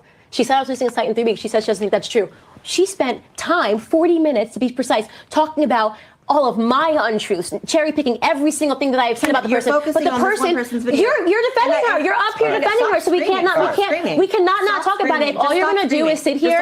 What? You hear this woman saying, "Stop screaming, stop screaming." Candace, you've been doing this since you were a teenager, girl. Overly confrontational, and why? You think this is a game, and it's not. That's the problem. You think all of this is showboating. You do this for views. You do this to put on a show. While you still refuse to read an indictment, you showboat and weaponize Charlie Kirk's death for everyone else's viewing pleasure, I guess. Or just, the sycophants on your channel that refuses to define terms. It is pathetic for you to make a claim such as Brigitte Macron was born a man, and you have no scientific evidence to prove it, and you would need the blood of the First Lady to prove it. That's why she asked for it. You're just not privy enough to get it. You're not entitled to that. And all you do is yell and overtalk. Yeah, shout out to Milk Bar. Next time, buddy, put in there overtalk and shout as more of her, playbook.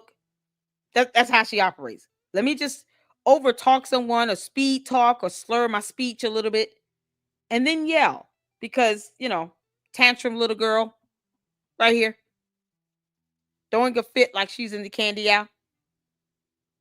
I really want to have an interview with her cousin. If all you're going to do is sit here and defend this person, then when you talk about the fact that this person has told lie after lie after lie after lie after lie, but you don't care about any of those lies, you're going to focus on me. As a lie. Do y'all hear this? She's like a 5-year-old.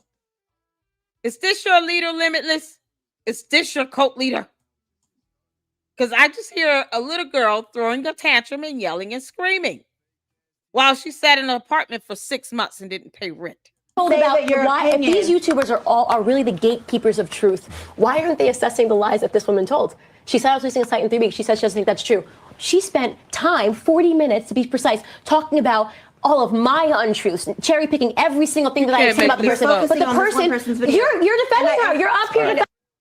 So we cannot not talk about it. If all you're going to do is sit here, and defend this person, then when you talk about the fact that this person has told lie after lie after lie after lie after lie, but you don't care about any of those lies, you're going to focus on me. She's literally just over talking this girl. Lie, blah, blah, blah, blah. That's not how you win a debate, girl. And that's what she's doing. This is like a game for her. Let me just talk fast, loud, and keep going so that I can win this argument. And you got people who actually believe that she's intelligent, but she won't read the indictment. Why? Because I'm new. I'll tell you what. Because I'm new. Yeah, this is all envy, dude. This is YouTube high school drama, dude. Candace, it's very easy to say, oh, it's because they're jealous of you. When in reality, it's much less about... Yeah, play the victim. She does that. And yell and scream and shout. Yeah, those need to be added on. Of logic and what she did or did not say. I didn't watch the full video. I'm sure she did say things that are incorrect. That doesn't mean some of it wasn't correct. It's much more about the fact that you're willing to tell lies about people in the wake of this happening. The fact that you said that she was paid by someone. I didn't make a video about her trying to take down. Just let her finish. No, you just posted to your Patreon supporters that she was paid to make a video about you. That's a lie. It's a lie. All right, fair enough.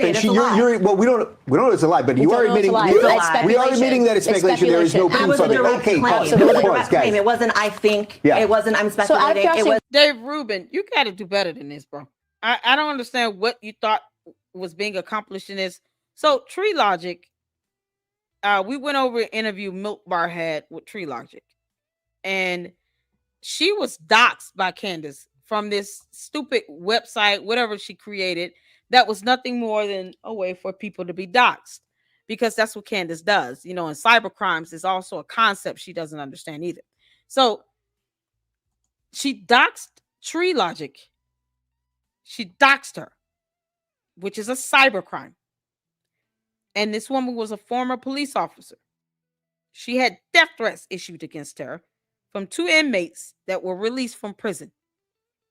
And Candace Owens puts out this woman's information because that woman's relative sent it over and wanted Candace Owens to post it up, as opposed to Candace Owens just doing some research to figure out whether or not she should be doxing in the first place and why this stupid website was a complete violation of law.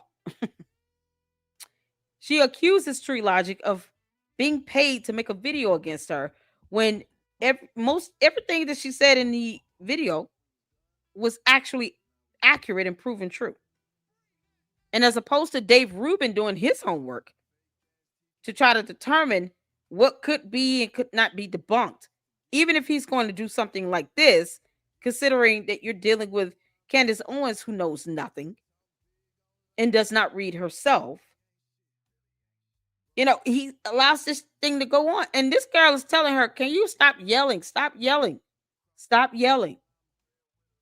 She just overtalks her. And then she said, oh, she's paid to something. You can't say someone was paid to do a video where you had them doxxed and they're now having to run for their life because she had 2 people wanting to take her life.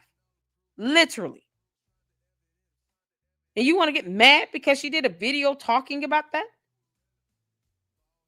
This is how delusional Candace is. You want to stay in some alternate reality, Candace, where you think that you're #1 podcaster on earth? Whatever. But when you start getting hit with lawsuits, stop crying about it. Stop playing the victim. Go to court like a grown woman. And good luck defending yourself. Good luck to that. If you have evidence, present it. Crying all over social media obviously is not doing you any good. And what it really does is build up a better case against you, because everything you say and do can and will be used against you in the court of law. Just like videos like this to show your character. Candace, you're not very smart, girl. You're just not. Why do you feel the need to always point out in videos, on streams, I should say, on a stream, on a phone call, via right now sitting down, your focus has been me. Why aren't you focusing on her? Because you're sitting across from me, Candace. No. Exactly. Game over. You can just sit across from me, Candace. Y'all. Oh, Milk Bar. I'm just loving the montages. I love it. Keep it coming, man. Shout out to Milk Bar. You guys, make sure you check him out. I believe he has Twitter X as well. X, whatever. It is now. But I believe he has an account there. And a huge following there. So make sure you check him out there and on YouTube. Oh, man. And we're going to keep rocking with Milk Bar. I love his videos. I love the montages. I love the editing on it. And it just kind of highlights, who you're dealing with. So when people are saying, hey, she's insinuating and blaming Erica Kirk for being involved in her own husband's murder, it's not hard to believe that, because there's sufficient evidence of her saying everyone portrayed Charlie Kirk at Turning Point USA, and she never gave an exception. She never said Erica Kirk murdered Charlie Kirk. But to say everyone betrayed him, everyone is lying, everyone is hiding something, they're not telling the truth, and you're not giving any exception at all. Oh, and Erica Kirk should, take the heat if she's going to be CEO, or she has to learn how to distinguish between being CEO of Turning Point and a widow. You can't make this up. All the while, Candace, you don't have to explain to your 4 children why their father is not coming home again. I want to reiterate that, because she's lost her humanity. You all can see it in her eyes. It's nothing there. It's soulless. And she doesn't care how anyone else feels. And she knows that she didn't support Charlie Kirk in the last 12 months of his life. She wasn't watching when he was shot. She wasn't there in person. When the last time she had Charlie Kirk on her show? This is the nonsense that she wants people to believe that they were so close, but yet can't prove that she talked with him, had any communication with him in the last 12 months leading up to the day he was shot. Not one shred of evidence. She can't even show a text message with date and timestamps. So I just, was she ever MAGA? No. Was she still his friend and close with him until the day he passed and he was shot? Nope. You don't sit here and not communicate with someone for over a year and you claim to be close with them. And then all of a sudden now his wife has to take the heat from you. Why? She don't have to take anything from you, girl. Maybe one day Erica Kirk will sue her. I hope so. Oh, what's going on? Dave just asked, what's your favorite book? Didn't have to be something special. She was like, no, don't have any. Because Candace is a non-reader of books as well. Emily, that's where her merch should say. Oh, man. Shout out to Go Hub. How you doing? She never had humanity. Malignant narcissists only mirror and mimic those emotions. Exactly. What's going on, Lily? She's just a horrible person. Sorry, I feel sorry for Erica and the babies. Me too. Candace is horrible. Young 2.0 said, I think May or June of 2024 was the last Turning Point USA event Candy went to. See? And he was shot on September 10th of 25. It was well over a year and some months.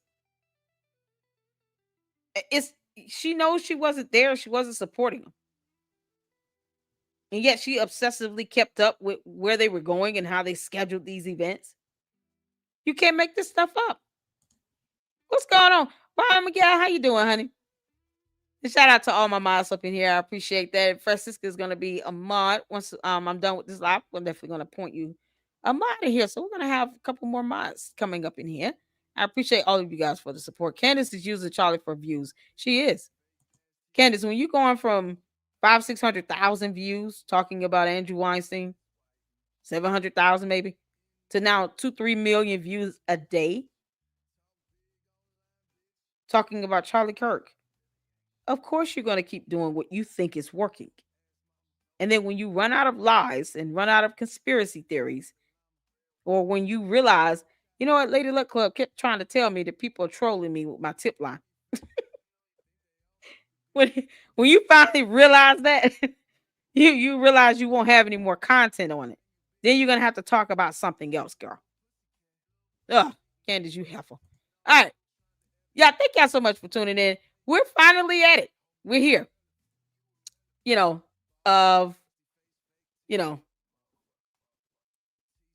The Candace Owens video. Oh, God, her show. This is what she did on Friday, I believe. What's today? Sunday? Yeah, I think she did this on Friday, right? She had nothing really like, I told she rambled. I was told she rambled a whole lot. Did she do something yesterday? Oh, Jesus Christ. So this is the one she did Thursday. Because today's Sunday. Yeah, I think this is the one she did on Thursday. Or something to that extent. She talked about passers and handlers and all this other stuff. Oh, child. Candace, you Jesus. Okay. All right, you guys. So, happy Thursday. Oh, hold on. Let me expand this back up. So we're gonna do who Charlie, the one which she talked about, the Charlie Kirk. What did he discover near the end? Because she rambled on this one as well. So, all right, let's get to it. Hey, now somebody sent me this throwback clip from Charlie and I back when I had a show on PragerU. We were discussing the kind of allies that you need when bullets are flying at you. Take a listen. When you're in a foxhole, you want someone who is not going to tell you that there's no bullets being fired. You want just to say where the bullets are coming from. Right. Yeah. That's right? Exactly right. Yeah. You don't want someone in the foxhole with you being like, well, want to get a hot dog, right, like maybe a burger, a smoothie. You want to say, no. There's a machine gun nest over there. There's mortar shells coming from there. Right. Well, here's what we're going to do. Here's to be a able plan to of action to get out of this. Exactly. Right. And that's the type of friend that you want. And you definitely don't want one that's going to run for the hills behind you. Yeah. And We've had those. We've had those. Yes. We definitely know who our allies are. I am resisting making a comment about Mikey McCoy. Ladies and gentlemen, we are. Why you keep picking on that boy? It's just, you're bullying this kid.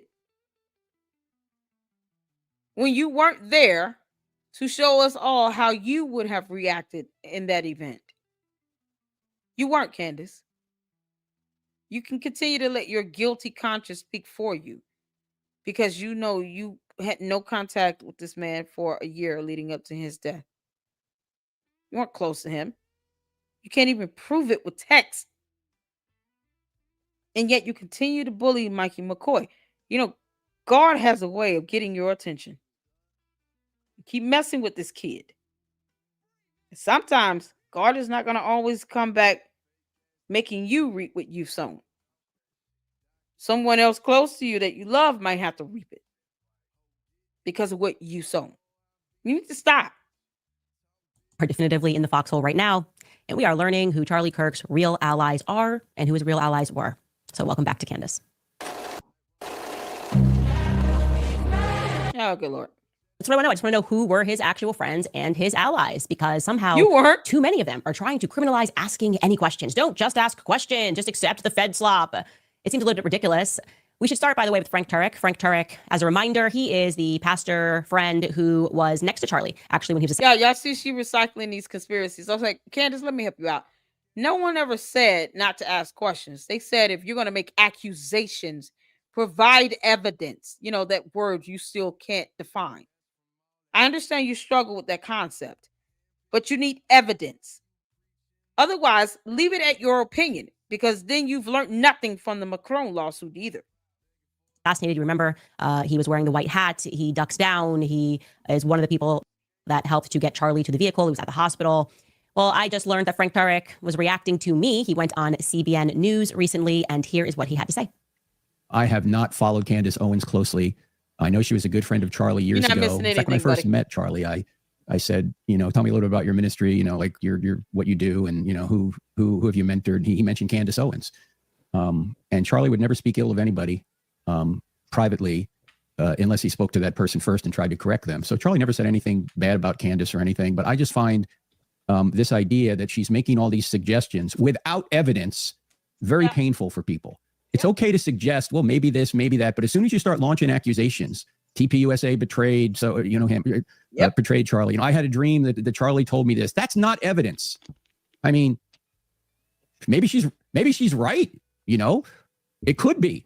Anything's possible, but not everything has evidence behind them. And what people don't seem to understand, and this is why I had my friend Detective J. Warner Wallace on my podcast 2 weeks after Charlie's martyrdom.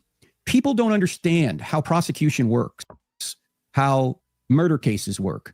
The prosecution rarely tells you anything they have, much less everything they have. Okay, so a couple things I want to say here. First and foremost, I am loving this repeat talking point of people who claim if they didn't watch all the episodes, they don't have time to watch the episodes, they don't have time to go through the facts, and yet all of them, for some reason, know that I said that I had a dream that Charlie was betrayed, right? That's how you know that you are in the midst of a propaganda spell, that they have been delivered talking points. I mean, it's such a minute point in all of the evidence that I presented. I have done second-by-second timelines. I have done minute-by-minute timelines. I have presented... No, you haven't. You tried to sit here and talk about Egyptian planes, and you thought that UTC stood for Utah time. You can't make this up.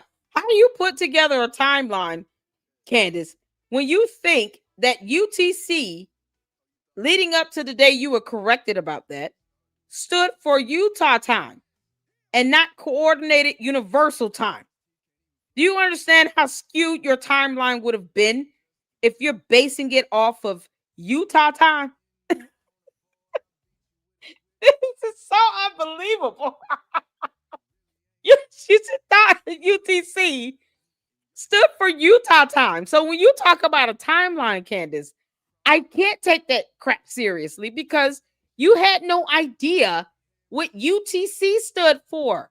That would have thrown off your entire timeline, because timeline includes the word time. This is so ridiculous. Candace, just to help you out, I've defined the word evidence for you. Evidence is a noun. As a noun, is the available body of facts or information indicating whether a belief or proposition is true or valid. As a verb, be evidenced. Be or show evidence of. Candace, what evidence did you show at all that will serve as a body of facts or information as to whether whatever your belief is true or valid. Just like when you said you have 2 degrees, where's the evidence on that? We'll wait. We'll wait, girl. Webs of people and their connections. I have presented a list of how many times we were lied to by Turning Point USA. They don't know any of that. What they know is that on one episode, Candace said that she had a dream, right? Bally Stuckey just did this too. She did a video. I was like, I don't have these dreams. The idea here is this must just all be crazy rantings. Every day, Candace is up on this show like Miss Cleo from the 90s and just like predicting what she thinks happened. It's such a ridiculous way to try to deal. First of all, if you are a Christian, you should find, something disturbing in someone saying that they had a vision of someone who's deceased. When the Bible is specific on that, being referred to as an unfamiliar spirit is a form of witchcraft. Why would you say that? It makes no sense. And yet, here's the logic that you lack. How do you have anyone visit you and say, avenge me in my murder? And then they don't tell you who did it. They leave it to you to try to figure it out. That makes no sense. I'd be very irritated. Somebody visiting me in my vision, and they're saying I need to avenge them. And then they just kind of leave it at that. They get murdered, and then they don't tell me who the murderer is. What? Let's solve all of that right now and make this real quick. Let's take care of this real quick. You fly out, doctor, get a little blood, take care of this real quick. Yeah, why didn't you just say that to whatever spirit you thought you were speaking to in that vision? Let's just take care of this real quick. Who's the murderer? Make that make sense. There's no logic to that. You're going to say everything but who the murderer is? Get out of here. Charlie knew she was not an investigator or a reporter or a journalist or nothing. So he would have told her. Legitimatize the research that we have done. Now, I don't know how you're able to comment if you have not watched what I said, but we're only interested in getting to the truth. So here's what I did. I personally invited Frank Turek onto the show because we legitimately want answers. Now, to his second point that he is making there, where he is trying to now say, this is not how court cases work. We're not looking to have a conversation with the prosecution, okay? We've already decided that this entire... Perhaps you should, girl, because that's where the fate of Tyler Robinson is going to be decided in the court of law. We all know you have no respect for the rule of law. You don't mind committing cyber crimes all over the place and doxing people, because you don't think any of that will catch up to you. Oh, it will. But we all know that. But maybe you should. Erica Kirk has had a conversation with the investigators. And she was his wife. And so she feels confident in it. And she wants cameras in the courtroom. Then we don't expect Candace to be watching because she doesn't trust the feds. So we don't expect her to be watching any part of any hearing that's being televised in that courtroom. Right, Candace? You will not be watching it because you don't trust the feds, correct? Investigation feels like a bad Fed operation. We are looking for answers from his friends. Like you guys can just serve public interest here. Okay, we should not pretend. No, our public interest means nothing in the court of law. There's a difference. Who cares? Facts, finding a fact, evidence, and law doesn't care about your feelings. It's irrelevant. What can you prove beyond a reasonable doubt? That's what we want, Candace. That's what the people want. They want the bad guy off the street. And if you're saying that you know for a fact that Tyler Robinson didn't do it, maybe he was a part of it, but he didn't pull the trigger, why won't you say who did? So we can get the bad guy off the street, girl. This heifer right here. You can't somehow the case would be put at risk if Mikey McCoy shared his call logs. How's that going to impact the case? How is that? If you answered... That's evidence that's for the case, girl. No, you don't need to do anything. You know what? Okay. Questions about why Charlie wanted to put together the Doge committee. How would that impact the case? We actually don't really care about the case because we're not feeling like Tyler Robinson acted alone and he's a lone shooter. But we deeply care about whether or not and why his friends seem to have been... Well, she said it all right there, y'all. She doesn't care about the case. She doesn't care about any of that. She doesn't understand how evidence works. She doesn't know how investigations work. She doesn't care about any of those things. This is why we have laws, Candace, because you're not privy to that evidence that is a part of a federal investigation. So no, you don't get that. Just like the autopsy report. You're posting up medical information without consent. And yet you think that you're privy to call logs? No, ma'am. I thought you were an investigator. Why don't you find a way to get it yourself? Good luck to that. You can't make this up. We should not pretend like somehow the case would be put at risk if Mikey McCoy shared his call logs. How's that going to impact the case? We should not pretend that. Do I need to Google this? Is Candace this? She's an airhead. Candace, you can just look up how federal investigations are conducted. Do you not understand? Is it evidence that's boggling her mind? Is she serious? You can't, man, look at his face. You can't make this up. This is a joke to her. This is like a game. That if you answered questions about why Charlie wanted to put together the Doge committee, how would that impact the case? We actually don't really care about the case because we're not feeling like Tyler Robinson acted alone and he's a lone shooter. But we deeply care about whether or not and why his friends seem to have been lying to the public. Like we have found these lies. You can't undo that, and you guys refusing to respond to that. We care about whether or not his friends betrayed him. Okay, so dreams can give you some sort of intuition, and I certainly think that mine gave me a lot of intuition. But now we have the facts that was. At least the claim that they're betraying him now, right, by not answering very simple questions and by lying to the public. So I would very much invite Frank Turek onto the show. I don't think we've ever covered Frank Turek. He hasn't really come up in this investigation. He hasn't been. You have to prove that they're lying. You know, once again, burden is another concept you don't get. That is your burden to prove that they're lying. You're just saying they're lying. That is an accusation. You're saying they're doing something you can't prove they're doing. This girl needs a whole vocabulary lesson. Caught in any lies, certainly. So I don't know why he would have an issue with coming onto the show to explain how prosecutions work, and I can explain how friendships work. We knew, the public, we all knew who Charlie Kirk was as a human being, okay? Charlie Kirk has been assassinated. And what we are doing now is we are rejecting this idea that everyone who hit the stage at his memorial event can somehow now just be grandfathered into this organization, grandfathered into our acceptance. These individuals should no longer be questioned. They are friends of Charlie Kirk. That's emotional manipulation. They say they loved Charlie, and so we should just trust the science and ignore the many lies that they have told us. What exactly is TPUSA faith? Who is Rob McCoy? Why is it that these Calvary chapels have a long history of weird abuse and trafficking scandals that seemingly get swept under the rug, right? Why is Rob McCoy adjacent to some of these scandals? I'm going to give you just one, I think, big example here. Okay, this is a true story.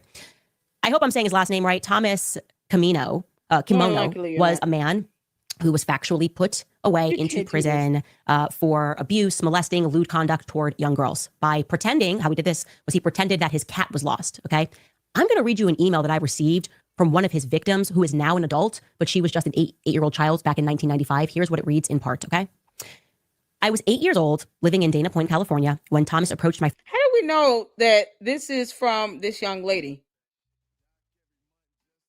How do we know that? How do we know that doesn't say from Candace Tips to Candace Tips? Because, you know, Candace forged and faked text messages because she doesn't understand how date and timestamps work either.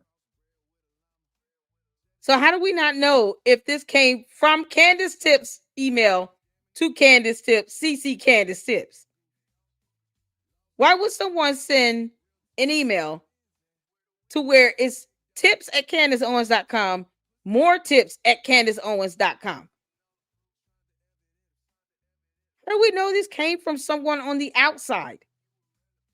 Candace, you're bad at this, girl. You're bad at this. Let me help y'all out with this. Right quick, Candace, pay attention. Federal law on why evidence is not released to the public. Federal laws restrict the release of evidence to the public to protect sensitive information, privacy, and the integrity of the legal process. Here are some key reasons why evidence may not be released.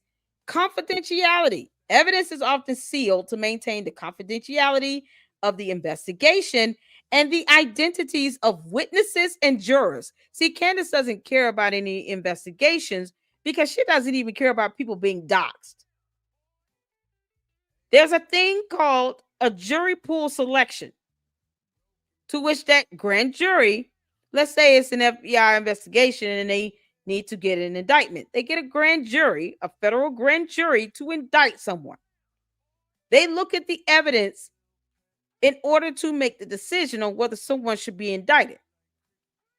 So let's bring this down to state level. In order to have the evidence preserved, you have to have a jury, especially when you're talking about the fate of someone getting the death penalty in a criminal matter.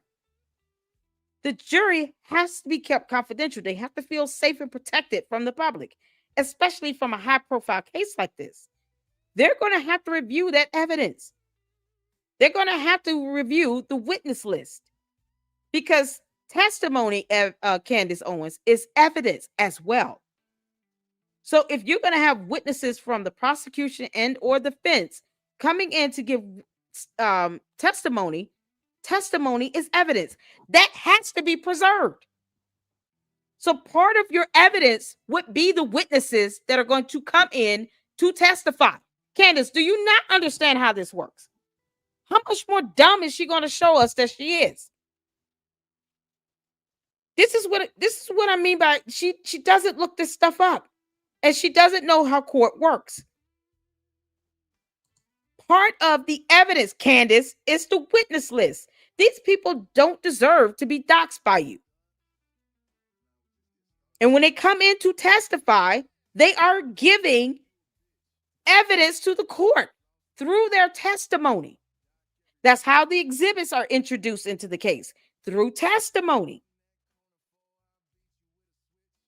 So no, you are not entitled to get evidence related to this investigation, because part of that could include people's names and information, email addresses, phone numbers, addresses, other sensitive data.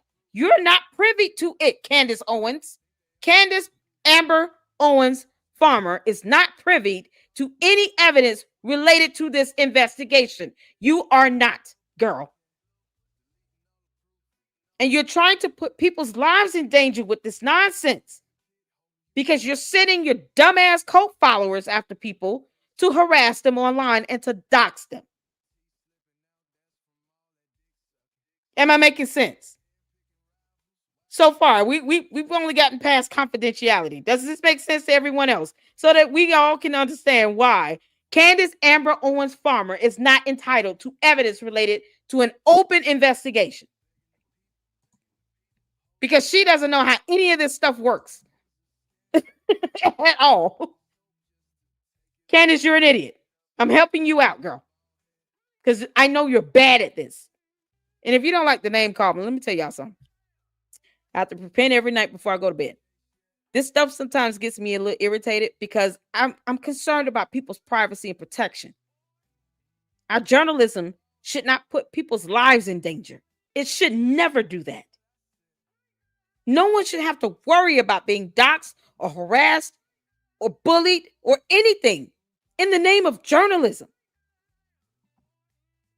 It is very dangerous. And Candace already said she does not care. We know that, Candace, you heifer. We know that. But you got way too many other people that do. Protection of privacy. Candace, here it is. The release of sensitive information can compromise the privacy of individuals involved in the investigation or trial. Do you not understand that defense and prosecution will both have witnesses? And those witnesses are real people. And they deserve to have their information kept private. You asking for a call log. Do you know what that reveals, Candace Owens? Phone numbers, names, information related to accounts. You don't deserve that info. You're not an investigator. You're not privy to it. If you understood what was in a call log, you wouldn't ask for it. No one cares about your skewed definition and concept of friendship either, because you weren't a good friend to Charlie Kirk and you know it. But you want somebody's call log that you're not privy to, that's connected to personal identifiable information, which is private information, that has phone numbers on it, conversations with other people. No, you're not getting it, girl. You can't make this up. Integrity of the legal process. You know, something she doesn't respect or understand. Sealing evidence can help ensure the integrity of the legal proceedings by preventing the introduction of biased information. Bias, Candace, another word you can't define. See, when you're sitting here saying, oh, well, you know, everyone at Turning Point is lying, it's biased. It's nothing that the actual jurors need to hear. They don't need to hear that. They don't need to see your videos of you just calling everyone a liar and questioning people's friendships. No one cares about your friendship theory. People care about the evidence. If you think you know who the shooter is, why won't you tell us who the shooter is? So we can get that bag off the street, because there's a protection order protecting Erica Kirk and her 2 children.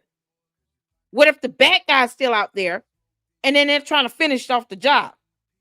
And here you are saying Tyler Robinson is not the shooter, but I don't know who is. Well, shut the hell up. You have no evidence to provide that is of use to anyone. You haven't provided any to begin with. Let's be clear on this.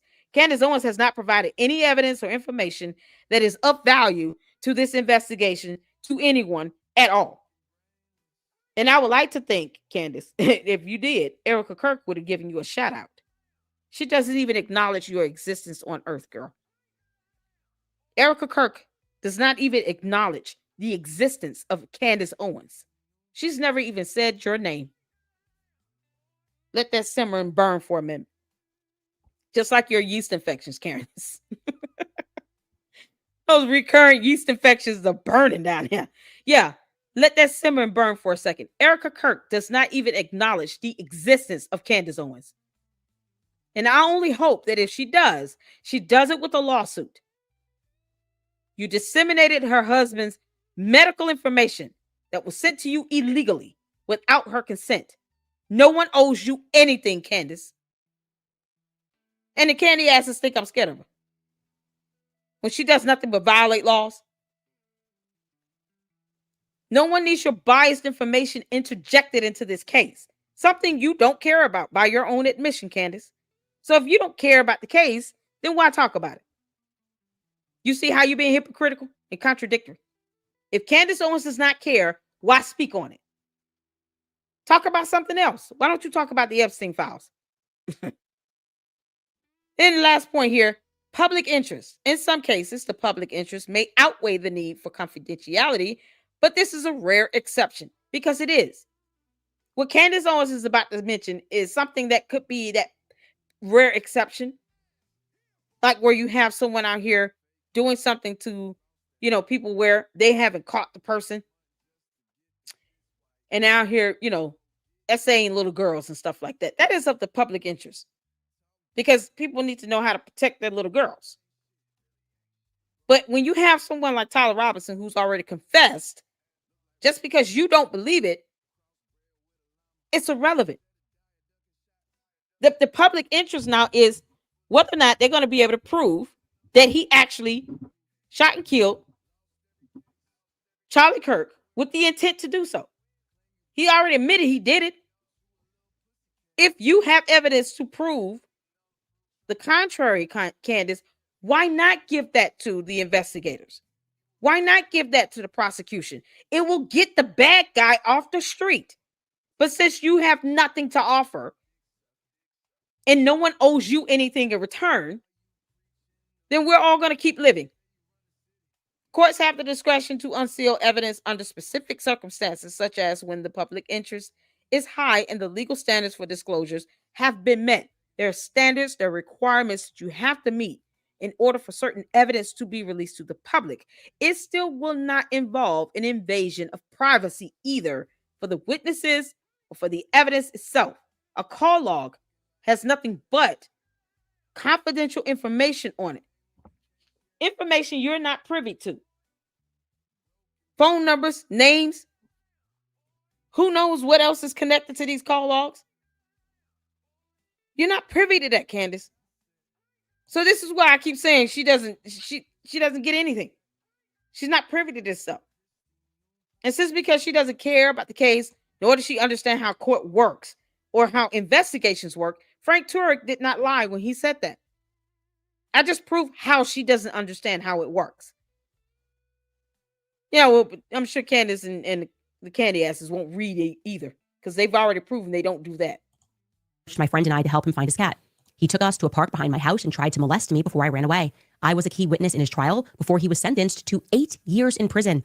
He molested multiple girls between 1990 and 1995. Now, you will notice that I am not saying allegedly, because he went to prison for this. So this is not, I'm not risking defamation here. She's not lying. We looked into this. In 1990, Camino was placed on probation for pleading no contest to lewd conduct involving children in Manhattan Beach. That's in Orange County. A few years later, he apparently went on a tear to try to lure young girls in an entirely different county. Okay, well, let's read an article regarding that sentencing. Here's the headline in the LA Times. This is from 1995. As you can see, the headline reads, "Child molester draws an 8-year term in prison." Thomas Michael Camino, who tried to lure girls with a lost cat story, gets maximum sentence requested by the parents of 3 victims. Listen to that, 3 victims, okay? The article goes on, it says, Thomas Michael Camino, 31 years old, of San Juan Capistrano, was convicted in May of molesting an 8-year-old girl and trying to lure a dozen others into sexual encounters by asking for help in finding his cat. Orange County Superior Court Commissioner Richard M. Aronson imposed the maximum term after the parents of 3 victims rose in sadness and anger to seek a stern punishment. The father of a 7-year-old girl who alluded that Camino said the cat ruse preyed on the girl's innocence. Camino's lawyer said his client, who had previously maintained his innocence, was now admitting his guilt. Attorney Danny Davis sought a shorter 6-year sentence, arguing that the maximum term might harm any chance for needing psychological counseling and rehabilitation. Camino terrorized the Dana Point neighborhood for more than 4 months last year. Prosecutors said he approached young girls, lured them into secluded spots such as a riverbed and the basement of a house by asking them to find his cat. The basement of a house. He was convicted of molestation. What does this have to do with Charlie Kirk? What does this have to do with Charlie Kirk here? I understand. I thought the point was to show when evidence should be released to the public because it's a public interest. I mean, what does this have to do with Charlie Kirk, though? Like, what does this have to do with anything? What point is she proving? Indecent exposure and 10 counts of child annoyance. In the molestation case, Camino grabbed the girl's hand and forced him to touch her, forced her to touch him. Now, I want you to remember that this happened across 2 counties, okay? I also want you to remember that we're speaking about 7-year-olds and 8-year-olds, right? We're talking about 3rd graders, not toddlers whose memories might be iffy, who might have difficulty. Charlie Kirk was what, 36? What are we talking about? What's she talking about? She's very, exactly, Wyoming. She's very confusing. Charlie Kirk was well over 35, 36 years old. How old is he? She keeps naming Mikey McCoy. That young man is what? 24, 25? He went to Calvary Church. Like, what? I mean, what is her point? This was back in 1995. This still has nothing to do with her not getting a call log. Like, this is not making the case for her to get a call log, which is probably evidence in the investigation. You're not getting it, Candace. It's got private information on it, you dingus. Communicating things, might not find the right words, might not be sure of themselves. But 8-year-olds who are fully online mentally, right? Imagine yourself at 8 years old in 3rd grade. I have every memory of being in 3rd grade. I have memory of traumas in 3rd grade when a cousin of mine died in a car accident. Despite his conviction, despite having spent years in prison for these crimes, Rob McCoy, the pastor who makes my skin crawl, struck up thereafter and maintained a long friendship with Thomas Camino across decades. Now, that's not exactly a problem per se. Rehabilitation is a thing. The problem... Okay, if it's not a problem, what are you bringing this up for? And how does this tie into Charlie Kirk's assassination? How does this tie in? You're not getting the call log, girl. You're not getting any evidence related to this case that could compromise the witnesses or the case in and of itself. You understand, if you try to get evidence related to this investigation, that it may not be admissible in court, Candace? No, you don't understand that because you don't care and you're a dingus. Comes in when Rob then decides that Camino should be involved in the Calvary Chapel Church, and more specifically, that Camino should have access to young children in a program called Home Fellowship, which put him inside the homes of children. And he almost got away with it until some mothers went online, remembered exactly what had happened, and raised hell about it in 2022. Now, in response to this being discovered, Rob McCoy did not apologize. No. That's not how this works. Instead, you are about to see Rob basically employ tactics of psychological gaslighting. Maybe he learned this from his father, who did this for Navy intelligence, right? But he is going to host Thomas Camino for a podcast episode on the Bryce Eddy Show. Candace, you weren't in the military at all, and you still gaslight people. You gaslight 5.8 million people that are subscribed to your channel. And once upon a time, she used to read and pull up articles and stuff like she's doing now, but it's not tying in. See, Candace, like I said, you're bad at this, girl. You're bad at this. This has nothing to do with Charlie Kirk's assassination or why you're sitting here talking about public interest when it comes to evidence related to the investigation. You still don't know how court works or how investigations work. You don't know, and you don't care. So why make a moot point? This is a whole moot point. He's going to vent his frustration at the people who are up in arms about the placement of this man in close confine with young children without people recognizing that, okay, this guy has literally spent 8 years in prison for abuse. This is how Rob McCoy intros Thomas on his podcast. Take a listen. I was so compelled because of the gossip and the slander of my friend who's going to join me that I wanted him to tell his story. So 20 years ago when we were over at Skyline, the introduction was you walked in. I'll be honest, and you said, I need to talk to you and I got to share with you. I don't know. Calvary Chapel, full stop. What does this have to do with Charlie Kirk's assassination? To Rob's church and said it's absurd that you are allowing him to be around youth despite his record. Also his ex-wife and the appellate court. Everyone just wanted to get this conviction, despite the fact that the cops, as he said, found a footprint, a palm print, plus 11 out of 17 items that they were looking for in his home. You are free to pursue that conversation in its entirety. Like, we're trying to include as much as we can for the sake of this podcast not going too long. No, because you have no purpose in bringing it up. What does this have to do with Charlie Kirk's assassination? You're trying to make a connection about a church. What does this have to do with Charlie Kirk and his assassination? And you thinking that you know who pulled the trigger or don't, or your leaks in the FBI. I mean, what does this have to do with any of that? Just incredible, okay? The person who took the stand still remembers and emailed me, but somehow he's the victim, and Rob wants that to come across. He's annoyed that this has come up, right? Now, that becomes even more interesting when put into the context of the fact that Calvary Chapel, full stop, has a long history of claims of intentionally putting pedophiles in positions of power, giving them access to children. And I'm not talking about institutions get big. Okay, so no, nothing to do with Charlie Kirk. Trafficking investigators task force. Then in Santa Ana, California, there's a fellowship of Calvary Chapels, which includes Idaho, the North County Chapel in Post Falls, Idaho. They're currently being sued by victims who accuse the church of intentionally concealing a known sexual predator in their midst. They knew his history. They hired him anyways, Anthony Iglesias, and he's currently serving time. He's found guilty in Idaho State Correctional Facility for Candace, you have ex-offenders in the Catholic Church. Are you going to start naming these priests as well? I mean, if you want to go down the list, we can. But are you going to start naming these priests that are also offenders? Let's start with your church. What's the name of Candace Owens' church? What's the name of Candace Owens' Catholic church? What church does she go to? What Catholic church does she attend?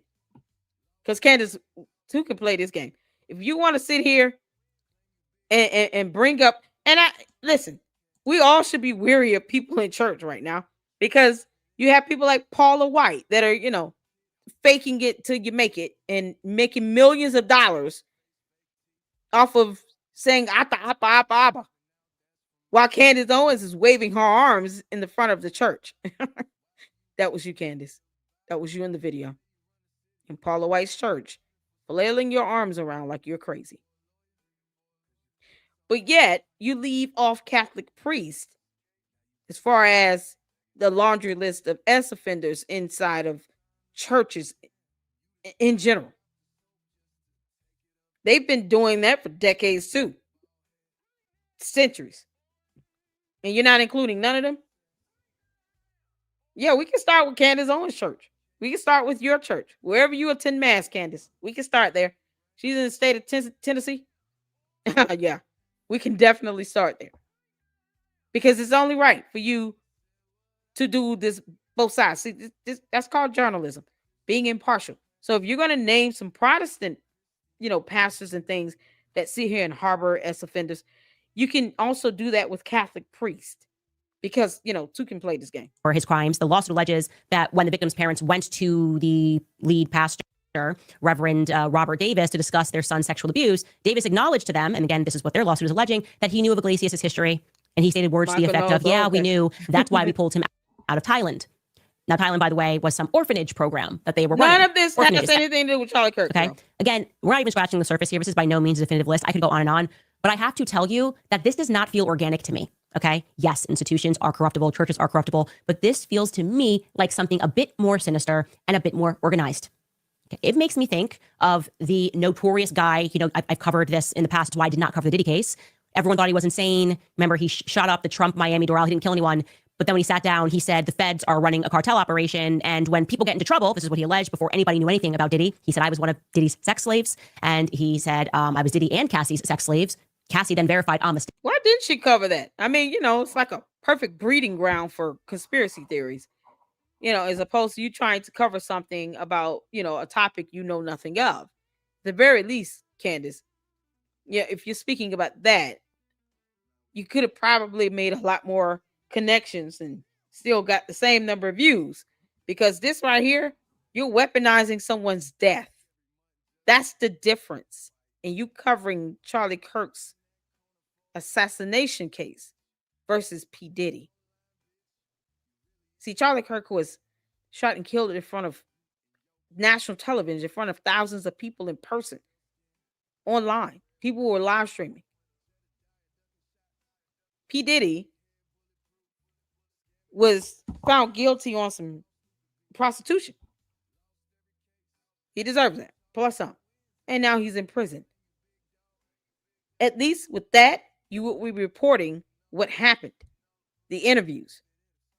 With Charlie Kirk, you're sitting here weaponizing his death for profit, for views.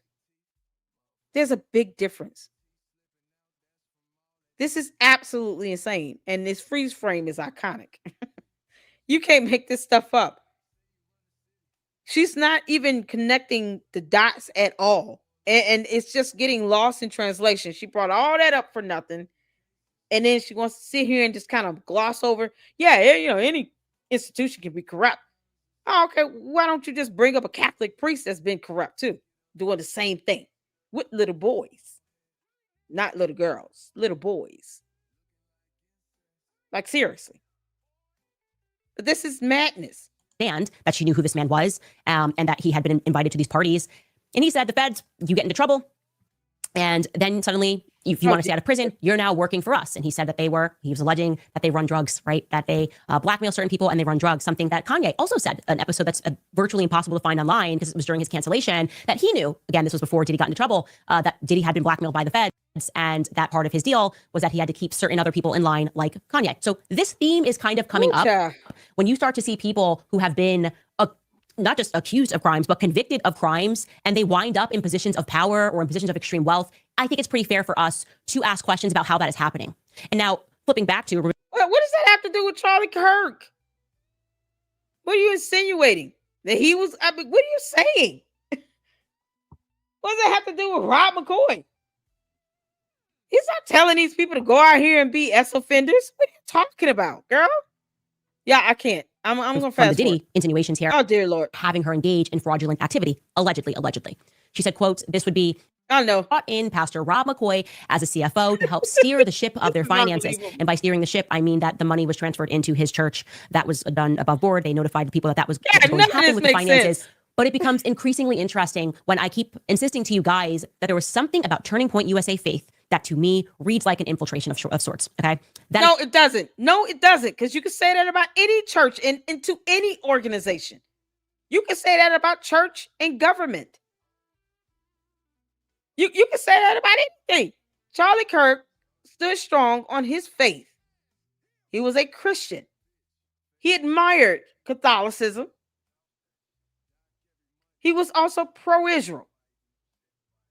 But would you not, I mean, how hard is it to believe that Turning Point has some sort of, faith division or department for those who shared the same Christian values that Charlie Kirk did?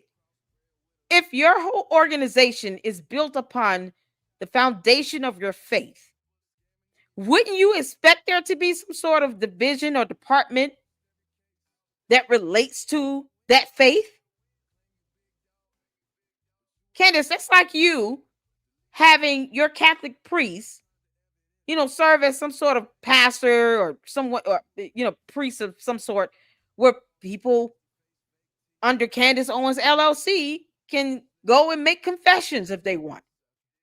That wouldn't be an infiltration. That is you factoring in your company into the faith that you believe in, your Catholicism. So if someone from Candace Owens LLC said, "Hey, I'm thinking about going to a mass this Sunday. You have a place you recommend?" She will recommend her mass. She will recommend the church she attends for mass. Would that still be considered an infiltration, Candace? Because you don't think outside the box. So I have to ask these questions. Would that be considered an infiltration if any person you're employing under Georgetown Inc. or Candace Owens LLC to attend mass with you when you go to mass? Because your religion you practice is Catholicism. Is that an infiltration as well? Because I think that's another term you can't define, girl. What it looks like to me. Something dramatically changed. The organization that was about free markets and capitalism suddenly became faith. And you have these pastors. So she has no faith. They just do. Okay. They're not honest. We've caught Rob McCoy in multiple lies. So I don't ship him as a what lie has he told? Dear Lord. Okay. We're going to fast forward person that you would want stewarding your faith. And when you add in the fact that Calvary Chapel was the chief offender, okay? These churches, when they were all getting on stage for Operation Mocking Pastor, where they were all saying the same thing about me and Tucker Carlson, they were the number one offenders. I am not kidding. You start to ask yourself, what is guiding the Calvary Chapel, right? What is behind this? Do you really think this is all just accidental? Their obsession with Christian Zionism, Jack Hibbs? No. They're doing the same thing you think you're doing on your podcast. They're invoking their right to free speech. They can give their opinions of what you say and do. You mean to tell me that they can't say anything at all? You have a bad habit, Candace, of telling people to be quiet while you get mad when someone tells you to kick rocks. And they do it legally. We can all learn from the Macrons right now. But you have a bad habit of that. You have a bad habit of believing that you're the only one that has the right to free speech and free press and free expression. And yet, when someone utilizes their free speech and expression against you, and you don't like it, now you want them to be quiet? Girl, if you don't kick rocks. Among them, we mentioned him yesterday, his brother Butch Hibbs, who was just everywhere before and after Charlie's assassination. There's like footage of him, which I don't think we have for today. I think we did pull it, but I didn't ask you to pull it for right now. And you ask yourself, I got emails from people saying that Pastor Hibbs, Jack Hibbs, has gone like masked down. He seems to be coming undone. He's hosting 5 a.m. calls against me and Tucker Carlson. And they're realizing, am I in a church or did I sign up for something completely different? The history, the CIA implications of— Who told you that, Candace? Ain't nobody told you that nonsense, girl. Kick rocks, girl. Bye. Who exactly started the— Yeah, Jesus. For whatever reason, this guy, similar to these characters, had a history. He had been convicted, and yet he was still welcomed into every circle. He still is welcome into every circle. You guys still talking about Jeffrey Epstein? Yeah, okay. Well, you shouldn't be welcoming your Catholic priest into any circle. Do not welcome your Catholic priest into any circle, because who knows what they're harboring. We can start from the Pope on the way down, girl. I mean, Candace, if you can't make these same statements about any leaders in your faith, in Catholicism, then why are you doing this with Turning Point? Why Turning Point specifically? She is actively trying to destroy Turning Point USA. Yes, and we're exercising our free speech over here, girl. Candace, you have no power here. You have no power at Turning Point USA either. That's why you keep attacking it. Because I'm not Charlie Kirk's wife, even though I really want to be. And I'm not the CEO of Turning Point, even though I really want to be. Because that's what Candace wants. She wants to be the CEO. She wants to be Erica Kirk so bad. That jealousy and envy on you, girl, that whole demon in you, it just reeks. It stinks through the laptop. We're now getting these emails, and it only further implicates this administration in an astounding cover-up. All of this, again, the truest victims being the children, okay? We are a nation Charlie Kirk was a grown man. We are. We just are. And we're not the only nation, by the way. We're not the only nation. I would almost say the entire web of Western civilization seems to be ruled by perverts. That's the common thread between my investigations into Brigitte Macron and his strange relationship with Emmanuel Macron, the Fed level cover-up, which includes a never-before-seen lawsuit, which is just meant to be proper. Yeah, they're just saying, oh, okay, timestamp that. Girl, you're going to pay for every single time you do that. You're going to pay heavily. That judge is not going to grant that motion to dismiss. I'm going to tell you right now, because this is just too purposeful and intentional from her. And yet, Candace Owens refuses to tell her cult following that she filed the motion to dismiss in the first place. You know, because you lied on Tucker Carlson show about Candace to make people think that there's nothing here, which would let you know that everything is here. You start to peel the layer of the onion into our Epstein series that we have done, and it looks like they created Hollywood and fashion and movies as a means to traffic individuals, right? No one would blink twice. If you're trafficking individuals, a bunch of women come in and they're in part of a they are completely indefensible. But I already told you, I was done with MAGA at the moment he looked us in the face and he said, "What files?" Right? What are we still talking about? Jeffrey Epstein? Pam Bondi said it was a Democrat hoax. Yeah. Speaking of MAGA, I don't think you were ever with MAGA. If you decided to become a conservative because you were being vindictive against someone you perceived to be a Democrat and assumed that she had doxed you because you had a doxing website. Let's take that back a little bit, because that's what this whole thing is about, people. I don't think Candace Owens was ever conservative or ever MAGA. It was just a way of escape. And she went into a niche. I don't think she was fully comprehending the amount of publicity she could get until she blew up. And then she became monstrous from there. Candace, you're hideous. The way you act, your behavior, your demeanor is hideous and deplorable. You're a disgusting person. Because all the while, you're talking about you don't care about this investigation. You're also not considering Erica Kirk and her kids in this. She trusts this investigation. So it's not like you're going to do anything for her sake. And we already know that. But because she trusts it, she trusts the evidence. She trusts what the team has put together. Why won't you, for her sake, even think about it? Because she doesn't care. Because her talking about Charlie Kirk for now going on 14 weeks straight, it's just all bells and whistles for her. So let's hear how you've decided you were no longer MAGA when you never really started to be MAGA. To see. Now we know what exactly, which I'm going to get into in more detail tomorrow, the Trump administration seems to have been hiding these emails. They're not good. Okay. They are completely indefensible, but I already told you, I was done with MAGA at the moment he looked us in the face and he said, "What files?" Right? What are we still talking about? Jeffrey Epstein? Pam Bondi said it was a Democrat hoax. No, I think the entire nation has been hoaxed by Republicans and Democrats, and there are pervert elites that sit at the top. That's my suspicion. We'll take a quick break and come back in a second. Yeah, no, because she was never MAGA. You can't make this up.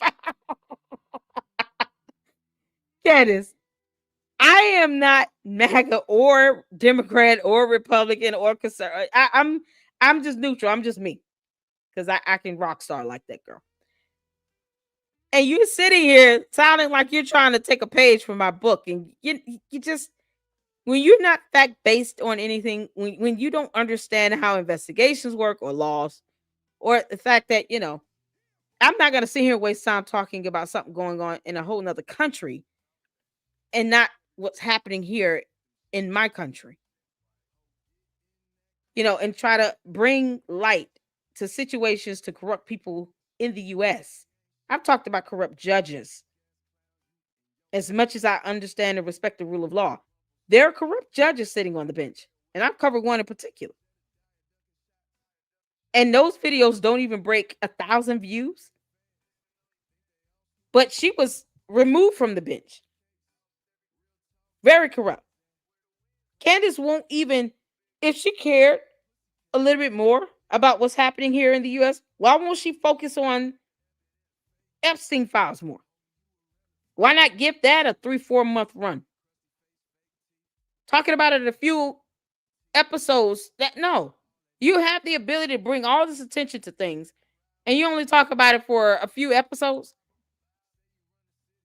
And we're gonna go to her other video she did, the new one here, because you know the pastors and handlers, and she's sitting here talking about, oh Lord, from Brittany to Charlie, with pastors like these, who needs enemies? I think this is the one where she blamed everybody that's a Christian. Y'all see what's happening with her views? Let's just, you know, because people think that she's somehow spitting truth. No. 2.2 million, 2 million, 2.5, 2.4, 2 million, 1.5, 2.3, 2 million, 1.9, 2 million. Let's go down. Candace, people are getting sick of this with you weaponizing it. And they're getting hip to it. They're getting hip to you weaponizing this. 3.4 million, 4.8 million, 4.5, 5.8. Y'all see what's happening? 9 million views. When she realized, oh, if I blame Israel, I get 9 million views. Oh my God. So she kept doing it. She did one dedication, 6.9, where she allegedly turned off her sponsors and her ads, you know, because it's all about money for Candace. This is the only one though. And now you have 9 million, 5.8. And let's not forget, these are pre-recorded. So she has to take these photos for these thumbnails. I want you all to pay attention to that. These facial expressions, her little poses and stuff, all of this is scripted. Her shows are scripted and pre-recorded.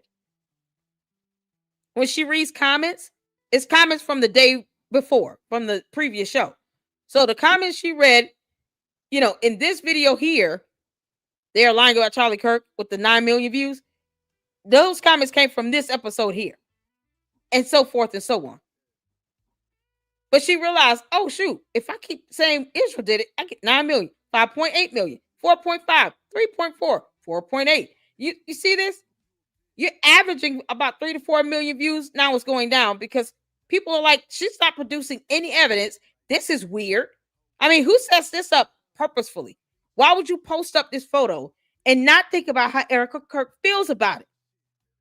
This man was married when he was shot. Why would you post this photo up of you and him on a fishing trip like y'all out on a date?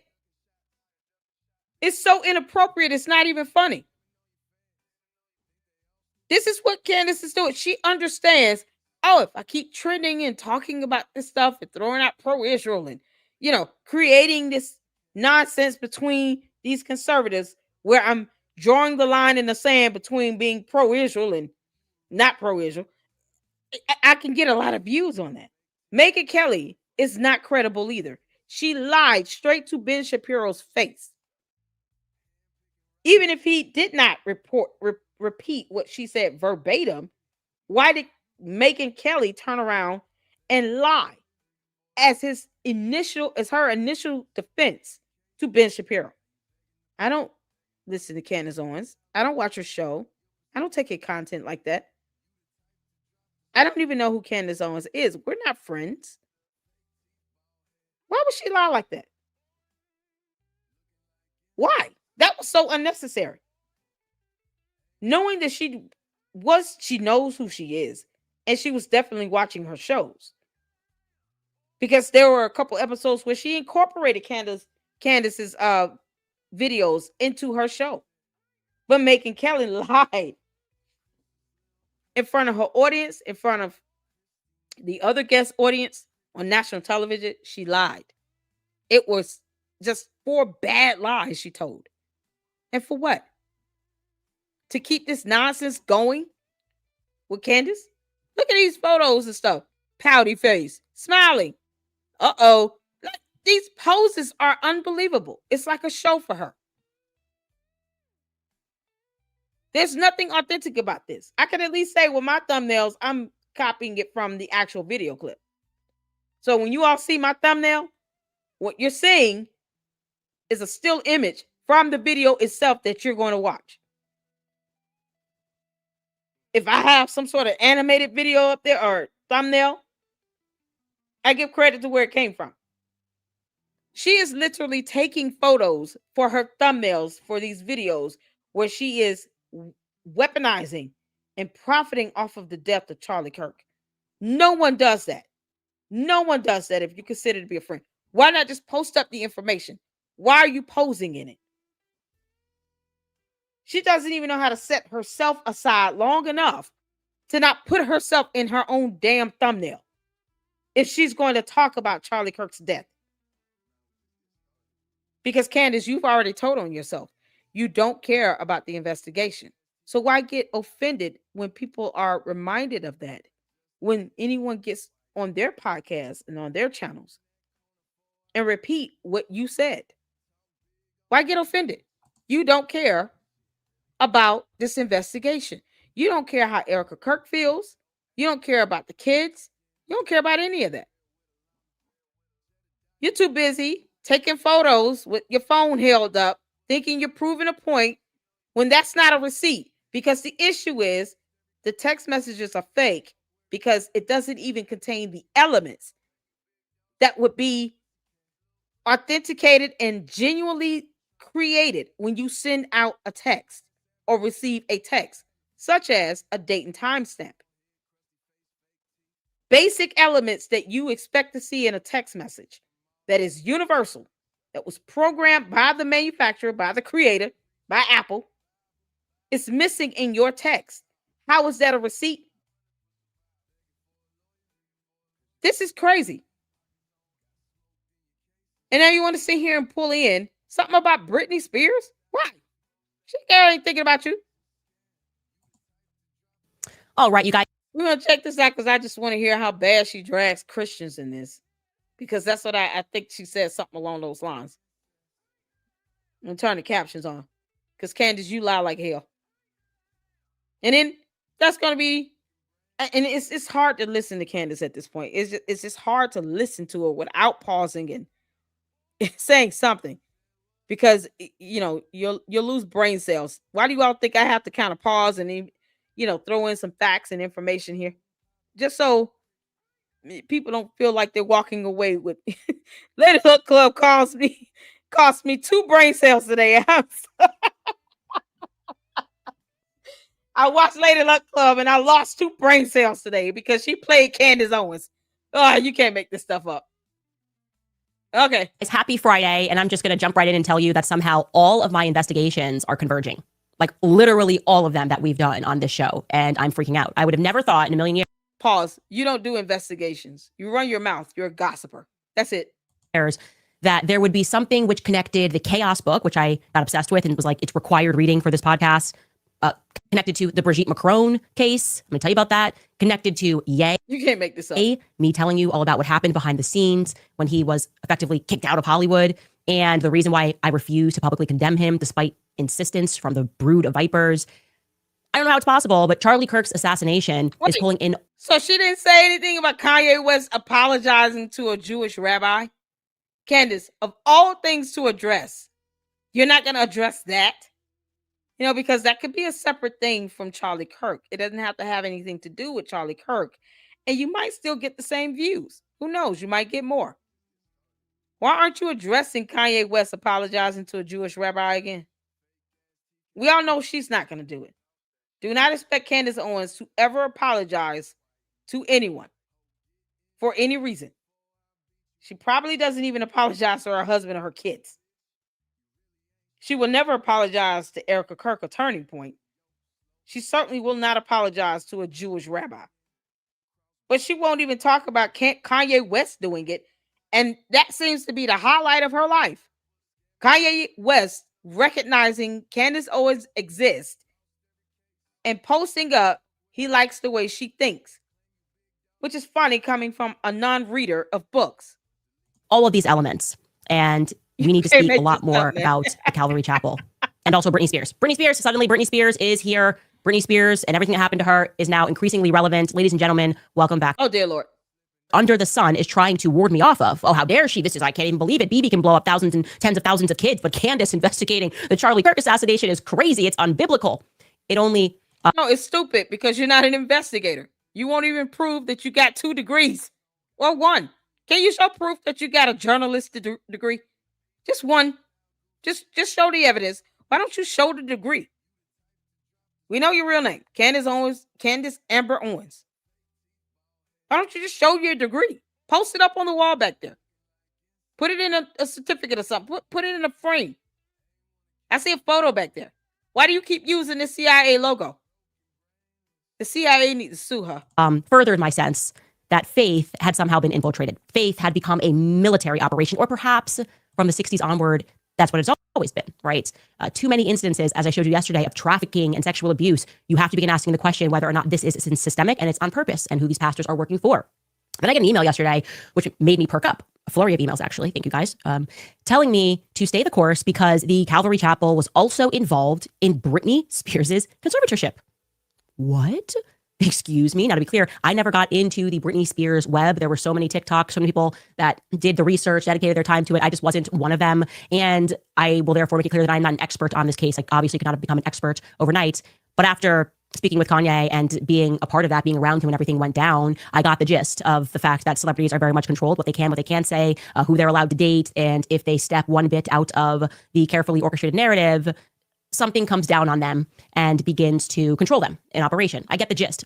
Now, so that we can have a little bit more of a gist, particularly who they were referencing is Lou Taylor. Lou Taylor apparently was very much involved. That is what has been heavily insinuated, and even by Britney Spears' father, mother, and younger sister, Jamie Lynn. Lou, good morning to you. Here you have Britney that needs to have some security somewhere, that every single thing she does and every single person she has a relationship with doesn't become an opportunity to be exploited. I mean, when do you ever rest in that if you're constantly in fear of being exploited? Every day, Jamie goes to work as a professional chef, asking the Lord to give him the strength to honor the people he works for in the midst of circumstances. That Lynn Spears is a mother that is brokenhearted just because she's apart from her daughter, that she loves her daughter so much. And again, asking every day for God to give her strength and for her to continue to have hope. And her mom stated in her memoir, Through the Storm, that Lou and Britney's father had discussed putting her in a conservatorship shortly after that happened. So this was all crazier. And I want you to hold on to that idea of an infiltration, because also yesterday, after I covered Rob McCoy's Potter's Field scandal, the one that happened up in Montana, where I described to you an organization, a faith-based organization, and I told you that then suddenly people were wondering what's happening with the finances, didn't know where the money was going. Rob McCoy steps in as the CFO. I don't know if it's just me, but it seems like Candace Owens is trying to distract away from Charlie Kirk's investigation. Like, this is getting further and further away from Charlie Kirk's death. It's just mind-numbing at this point.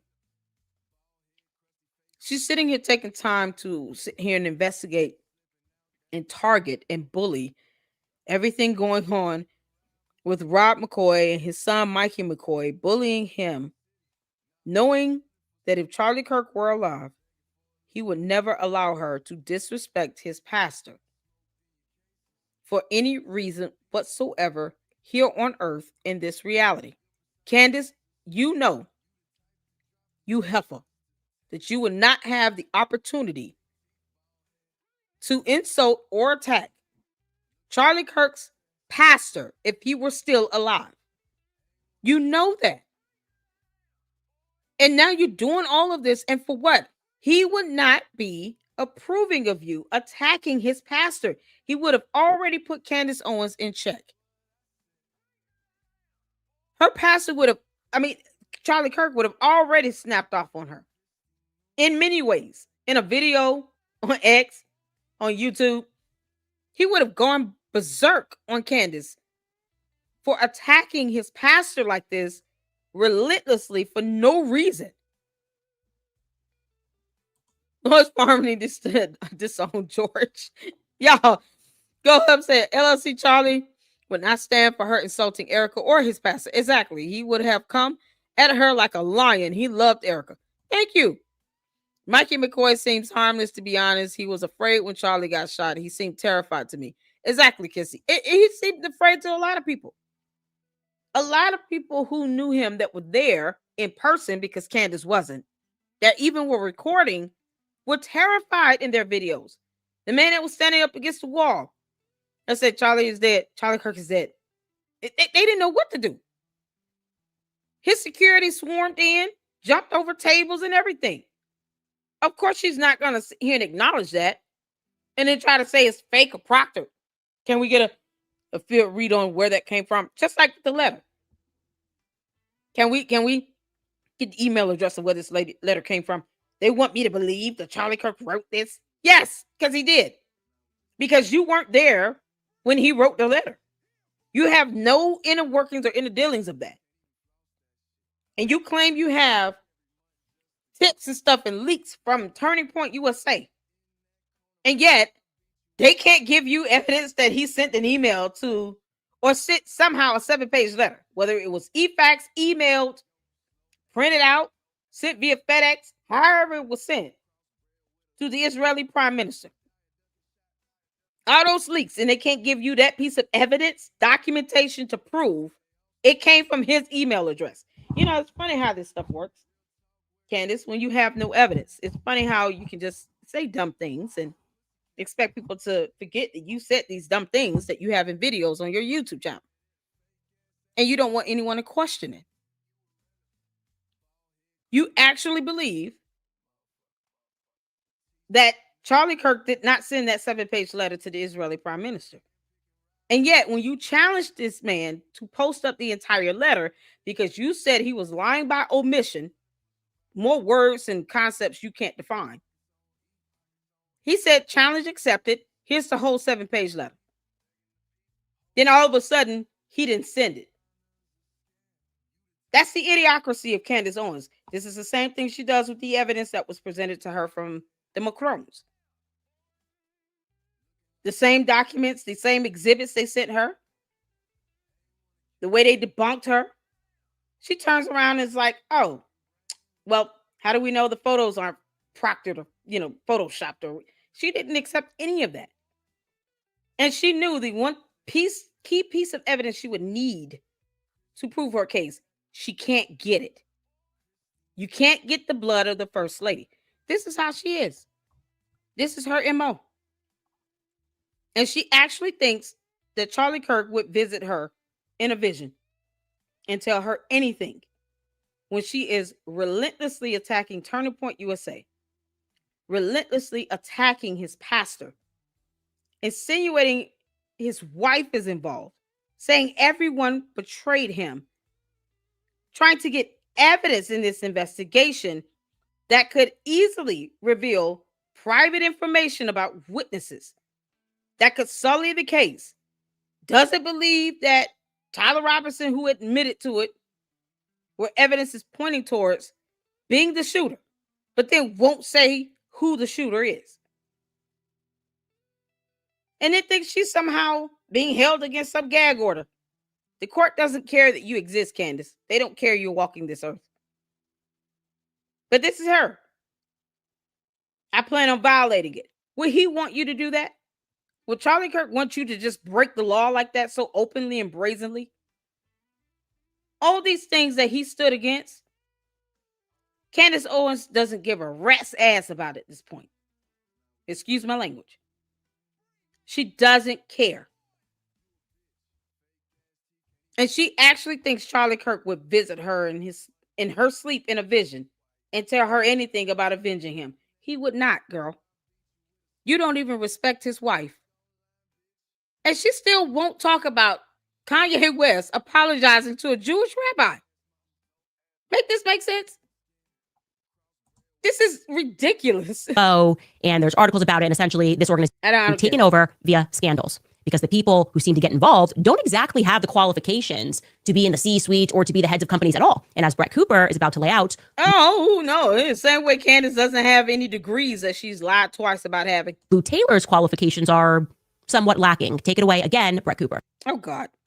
So far as to accuse her father and Lou of allegedly having an affair and unlawfully using her money to fund trips of their own. This headline from Daily Mail reads, Britney Spears accuses dad Jamie of having an affair with her ex-business manager Lou Taylor and claims he charged her estate for the pair's trip to the Holy Land to get baptized. And guys, this is not Lou's only controversy. I don't care. I want to get to the part where she somebody who very much knew Lou Taylor, worked with Lou Taylor, sent me this, which is interesting. Can someone send me the timestamp or when she sits here and tries to blame all of Christianity? Because she's a demon. Is there a timestamp on this video? Because right now I'm just like, she starts to blame Christianity for somehow being responsible for Charlie Kirk's death. All these other people she's talking about, Candace, I'm gonna tell you right now, I don't care. I don't. You talk about doing investigations and stuff. More words you can't define. What does any of this have to do with Charlie Kirk? Okay. Had to then go be one of the 12 apostles to the new prophet in Salt Lake, and with Ensign and NGO. She just rambling. She goes on, and she starts speaking about this. And when I say I received, I just had no idea what she was speaking about. I didn't have time to look into any of this, and did not see relevance because at that time I was very much investigating the Brigitte Macron thing, and was arriving very quickly at this weird backstory of MK Ultra and the Haight Asbury Clinic, when it seems like a button was pressed in America and big psychological operations started to take place. And now, of course, we learn that this church that Lou Taylor's husband is pastor at has this background that involves the CIA. They even explicitly tell the true story about all these hippies. Well, the hippie movement was not organic. It was not real. It was a psychological operation. That is a fact. Okay. That is not a what fact. Based on what fact? Y'all look at this freeze frame. Candace, this is you in your mind. This is what happens when, your brain is infected with Candace Owens.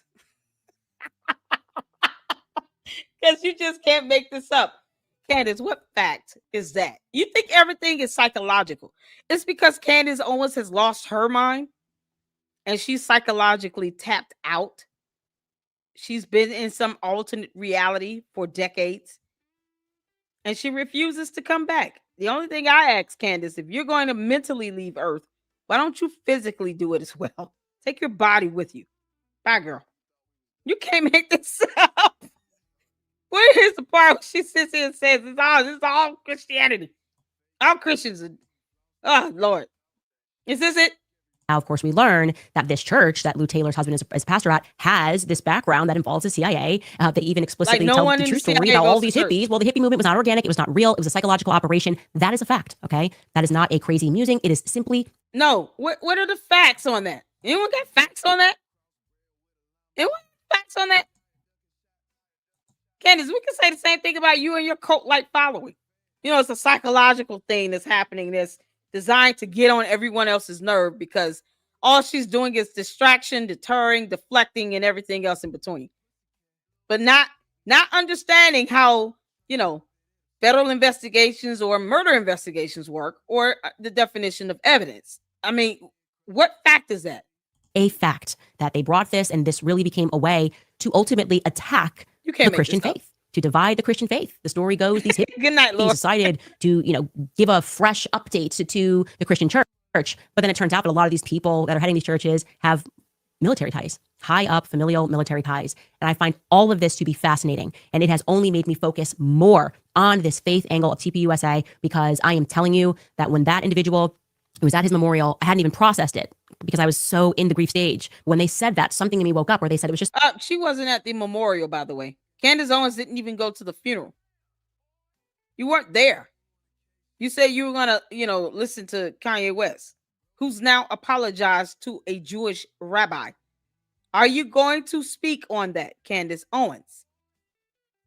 Because you spent the entire day where you could have went and supported Charlie Kirk and his family, his wife and his kids. Something you want to be and you're not. Respecting them and honoring his legacy. No. You said you were going to just spend a day listening to Kanye West. How's that working out for you when he's apologized to a Jewish rabbi again? It's so strange that everything was about faith, but like Turning Point USA was originally remarks on capitalism. And I remember you and Charlie running around, and I went, yeah, that shifted pretty quickly. And this is where we need to look. And the stuff that I'm learning about Rob McCoy and the fact that people that are supposed to be biblical are telling us not to do that, and it's completely crazy. And Rob McCoy's up here. He's assuming this stuff and attacking this man with it. And it's something you would never do if Charlie Kirk was still alive. This is how spineless you are, Candace. You would never do this if this man was still alive. You would not. You would not allow it. Here, trying to, I guess you could say, like, launder the reputation of somebody who spent years in prison for abusing children. What is happening here? Something is not right. And this is only the beginning. I'm going to put this out there because I think a lot of people now need to start paying attention to the Calvary Chapel in whatever regard you're researching, whether it's Justin Bieber, as I just mentioned, whether you're looking into the Courtney Love thing, or whether you are focused on the Britney Spears thing. You need to look here. We need to understand what is happening inside of these churches. And I am definitively not letting go, obviously. Okay, can you add your church wherever you attend mass? Can you add Catholic churches to that list? I mean, if you're going to go there, go all the way there. Include your own church in that. What's the church in Tennessee? Of this TPUSA faith infiltration, which is what it looks like to me. We're going to take a brief break and we're going to come back and speak about the notorious Bush that we left off last holidays with everything being so. Go back to something that was very strange when people. Girl, can for you guys to understand that. The next day, it always does get better, Well, guys. It and gets better. here's the other thing is giving up should never be an option. And also surround yourself with people like Candace that whatever you're doing that can relate. And Dude, that if when you only say, knew. when you say something that they're going to tell you, the truth and they're going to be honest, but they'll also have your back. And I understand this might sound cliche, but it's so hard to find that. Right. It's so hard to find that kind of loyalty that, the kind of the old expression is, when you're in a foxhole, you want someone who is not going to tell you that there's no. Dude, if you only knew. Pretending that they were his friends and his. She's attacking your whole company, your wife. She doesn't care about your kids having any level of protection. She thinks that gag order refers to her. She's attacking Turning Point USA, your pastor. I mean, she's just dismantling. She's trying to dismantle it, So if Charlie Kirk does visit you, Candace Owens, since you don't mind unfamiliar spirits, let's say Charlie Kirk's spirit comes out somehow come to you in a vision, he's gonna whoop your ass. I want you to know that. Okay, he's gonna go off on you for trying to throw his pastor out here with all these dumb accusations for no reason. Charlie Kirk would not visit you in a vision and walk away without giving you a piece of his mind and telling you off about you attacking his pastor, his wife, and his company. You're hitting all three angles here: the faith, the family, and the company. You're attacking all three angles: faith, family, finances, the company. You're hitting them all. You really think Charlie Kirk would visit you in a vision or a dream and tell you anything at this point, Candace? Are you crazy? I mean, you can be, but don't expect everyone else to believe that nonsense. He wouldn't visit you unless he's coming to you to cuss you out. He gonna go off on you. He would beat our ass. That's it. I just will never forgive them for that. That is insane. What we're saying there is important. Loyalty. You can't make this up. Is hard, and I was amazed watching that ending. The way he describes a person behind him walking away, almost wild, considering Mikey McCoy, the amazing Mikey McCoy, the not so amazing Mikey McCoy. And then he says this, he points over to the left there. And I'm now thinking, well, if he was right about what was happening behind him, what if there was something going on the left? Now that I'm thinking about what I brought up to you, which was that Bush. I have in the back of my mind been wondering about this Bush. I have questions about this and pointing to the fact that when the shooting happens, there's suddenly people on the side that are directing you, saying, go, go, go, almost like they're actually maybe kind of protecting the Bush. That might not be the circumstance, but we're going to show that clip anyway of a guy that does actually, as we looked, seem to be directing traffic away from the Bush. Take a look at this. I don't know who's been shot. And see right there on the side. You got people on the side there, standing, pointing away. No, he's not pointing away from the Bush. He's pointing towards where they need to go. What are you talking about? Candace, we can see overhead the Bush, girl. This heifer right here. Y'all, we can see the Bush. That might not be the circumstance, but we're going to show that clip anyway of a guy that does actually, as we looked, seem to be directing traffic away from the Bush. You can't make this up. I don't know who's been shot. Y'all, we can see over into the bushes. We can see down in the bushes. Do you not think, Candace, that cameraman could not just post that video up and zoom in on these bushes here? You think somebody is hiding in? It would also have a shadow down there. We would see a shadow of someone standing in the bush. Boy, the bush is just a burning right now. You can't make this up. Y'all remember in the Bible when God appeared to Moses in a bush and it came down with such a mighty fire where the bush was on fire but not consumed? That's this bush right here. This is it. This is the bush. What is Candace talking about? Girl, we can see if someone is hiding in this bush. He is not directing people away from the bush. He is directing people towards a focal point for them to exit. Don't you think it would be a row of people? Let me ask you all this. Let's just go on logic, okay? Let's focus on the burning bush that, Moses saw, all right? The Moses bush. Let's go on that. Wouldn't you think that there would be a line of people standing in front of this bush, more than just one person? I don't know. Correct me if I'm wrong. The burning bush, y'all.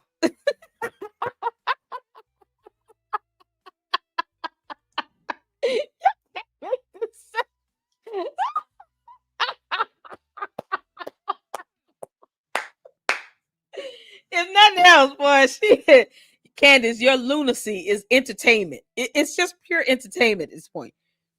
This girl has lost her mind where she thinks this bush, the burning bush that Moses talked to God through, somehow it's being guarded by one person who's not even standing in front of the entire bush.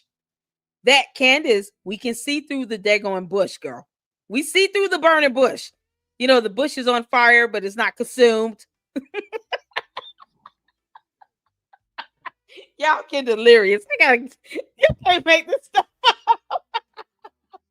You know, the bush is on fire, but it's not consumed, because in the Bible, you know, God didn't allow the bush to be consumed by the fire and everything when he was talking to Moses and all. You know, because you know, Moses had to be out in the wilderness alone, because it was the only way God could talk to him in front of this burning bush. You know, the bush was on fire. But I can't believe it. How could God not allow the bush to be consumed? How does fire consume a bush? And not actually, like, it's on fire, but the bush didn't burn, people. Did y'all know that? The bush didn't burn.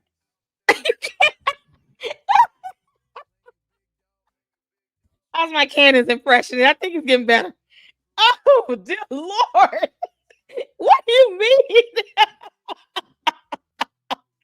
Candace, oh, I'm going to clown you on this burning bush all week. You have no idea. I'm going to clown the mess out of Candace about the burning bush. You know, because Moses had to talk to the same bush, and there were no guards around it. No one was directing traffic away from the burning bush. When God appeared to the bush and talked to Moses, he wasn't fanning people away from the bush. He just stood there and had a conversation with it. Why wasn't this guy doing the same thing? Candace, you're an idiot. Okay. Okay. Y'all, the burning bush. Listen here. George, come get your wife, bro. Please tell Candace to make you a sandwich. This helpful right here. It just, who child Candace? Candace's bush, the sequel. Where's Limitless at? Is this your leader? Limitless. Is this your leader? Is this your leader? I gotta work on my British accent. Limitless. Come on, man. Is this your leader? Ask the host of this live. She's clearly getting paid to spread these ridiculous stories about Candace. I'm just really reacting to this. Limitless. Is this your leader? She's talking about this bush. Limitless. Let me ask you this. Because you know, you follow Candace and you worship the ground she walks on. So let's go with that. Okay. So want to say, the bush that had yeast infections. Listen, Limitless. Limitless. Here's a question for your leader. Listen to me. Wouldn't there be a row of people standing in front of this bush if it were important? If there was something nefarious or suspicious? Do you see how long this bush extends along this handrail here from this vantage? Wouldn't you have other people standing in front of it? You see people running. Look at right this. there on the side. One person is guarding this entire bush. Limitless. Is this your leader? Is Candace Owens your leader? You know, because she claims to be so smart. In her infinite wisdom, why would she only point out one person in front of this entire bush? Isn't this the whole bush right here? Limitless. Can you please answer my question? Why wouldn't there be more people standing in front of the bush, Limitless?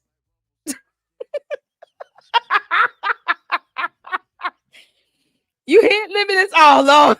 If someone wants you to hire him to go play. All right, he'll answer later on. He or she, Limitless, answer me later. He'll be mad. You had your people hide. I had nobody hide you. They hit you. Limitless, when you are able to respond, please answer.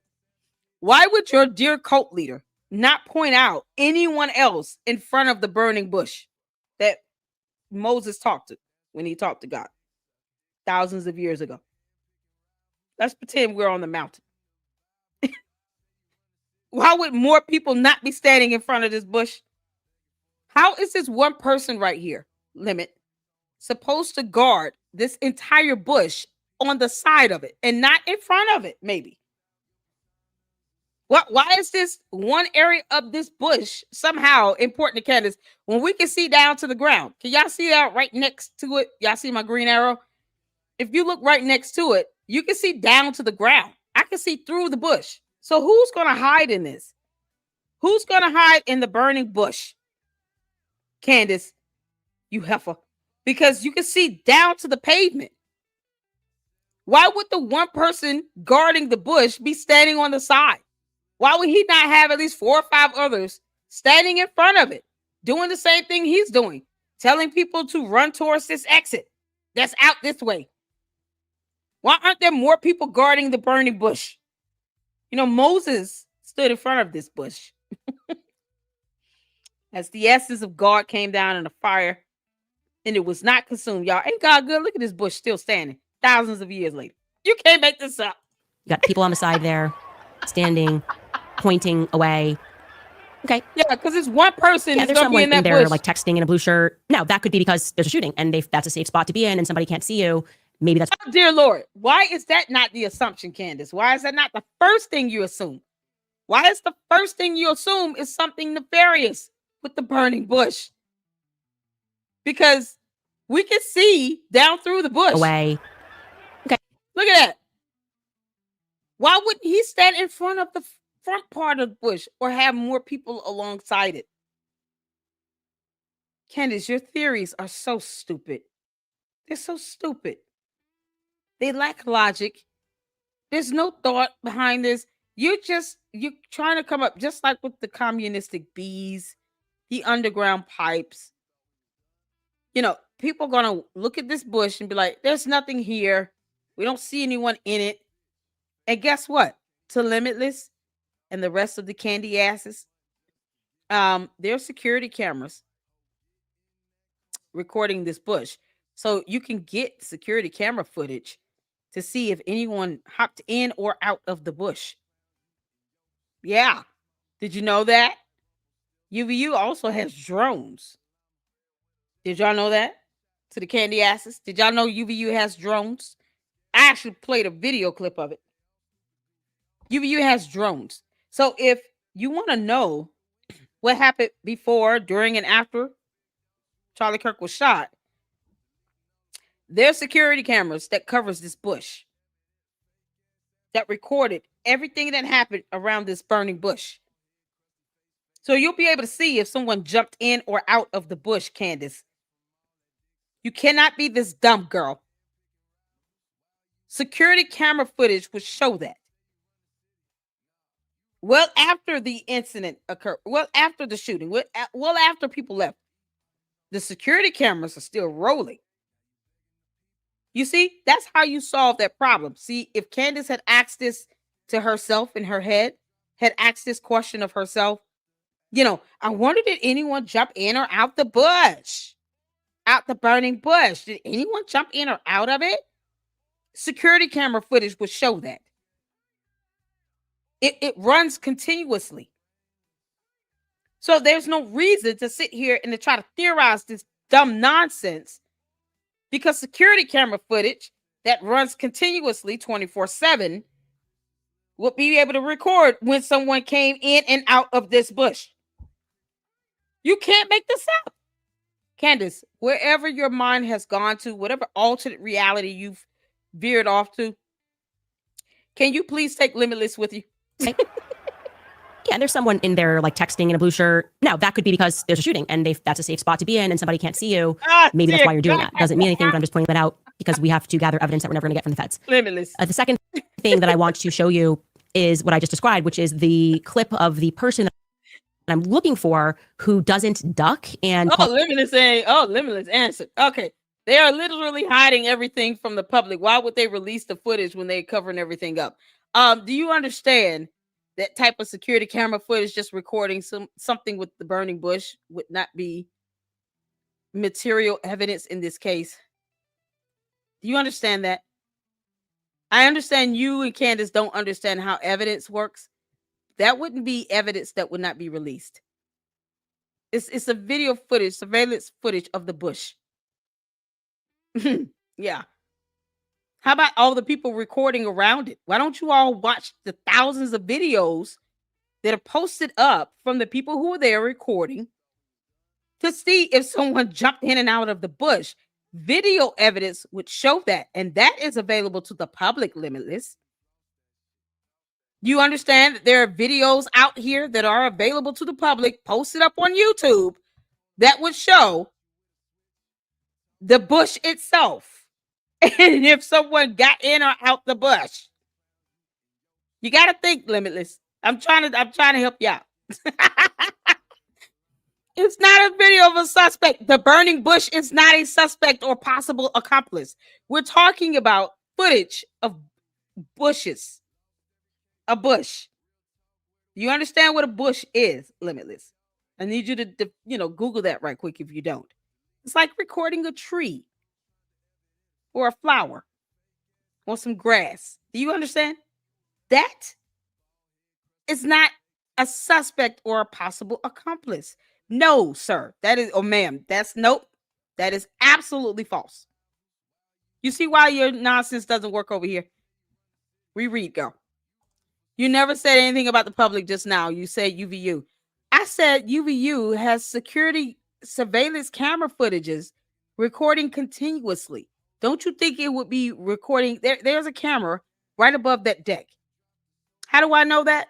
Because I'm good at what I do. I'm the queen of this. Candace is not. She's bad at this. There's a camera right above that deck. There are also videos of people recording that were live streaming around the bush. Maybe you all should take a look at some of these public videos that are posted up that was recording around this area. And then, these questions of life that you have, that Candace has, would be answered. Because guess what? Guess what, Limitless? Do you understand that this is a public video she's showing? This is not something that was used. This is not evidence video. This is not some video that's kept from the public. This is an actual video of someone recording at the time. Don't you think if you watch their entire video or other video footages of people recording, you will see someone jump in and out this bush? How do you think you're seeing this information right now? This is a public video. This wouldn't be some top secret accomplice nonsense. There's no suspect or accomplice in the bush. The bush itself is an inanimate object. God would have to come down like fire, like he did with Moses, to bring it to life. Otherwise, it's a bush. It's not an accomplice. It's not a suspect. It's a bush. The video she's playing is available to the public. Why wouldn't you all watch what happens before and after it to see if someone jumped in it? Because you just can't make this stuff up. Limitless, go ask your leader. Why is it that this video you're watching right now, this is a video. This is released to the public. What are you talking about? This is not an interview. You don't need an interview on this. You just need to watch the video. Limitless, you cannot be, you cannot be this lost in space. Are you out there with Candace? What planet are you two sitting on right now? They are mentally checked out. You don't need to interview anyone to watch this damn video she's showing. This is a public video posted on social media. Who do you need to interview to get this released where you're already watching it? No one needs to do an interview to see if someone jumped in and out the bush. No, I don't. No, you don't know who's being interviewed by the actual prosecutor or the defense.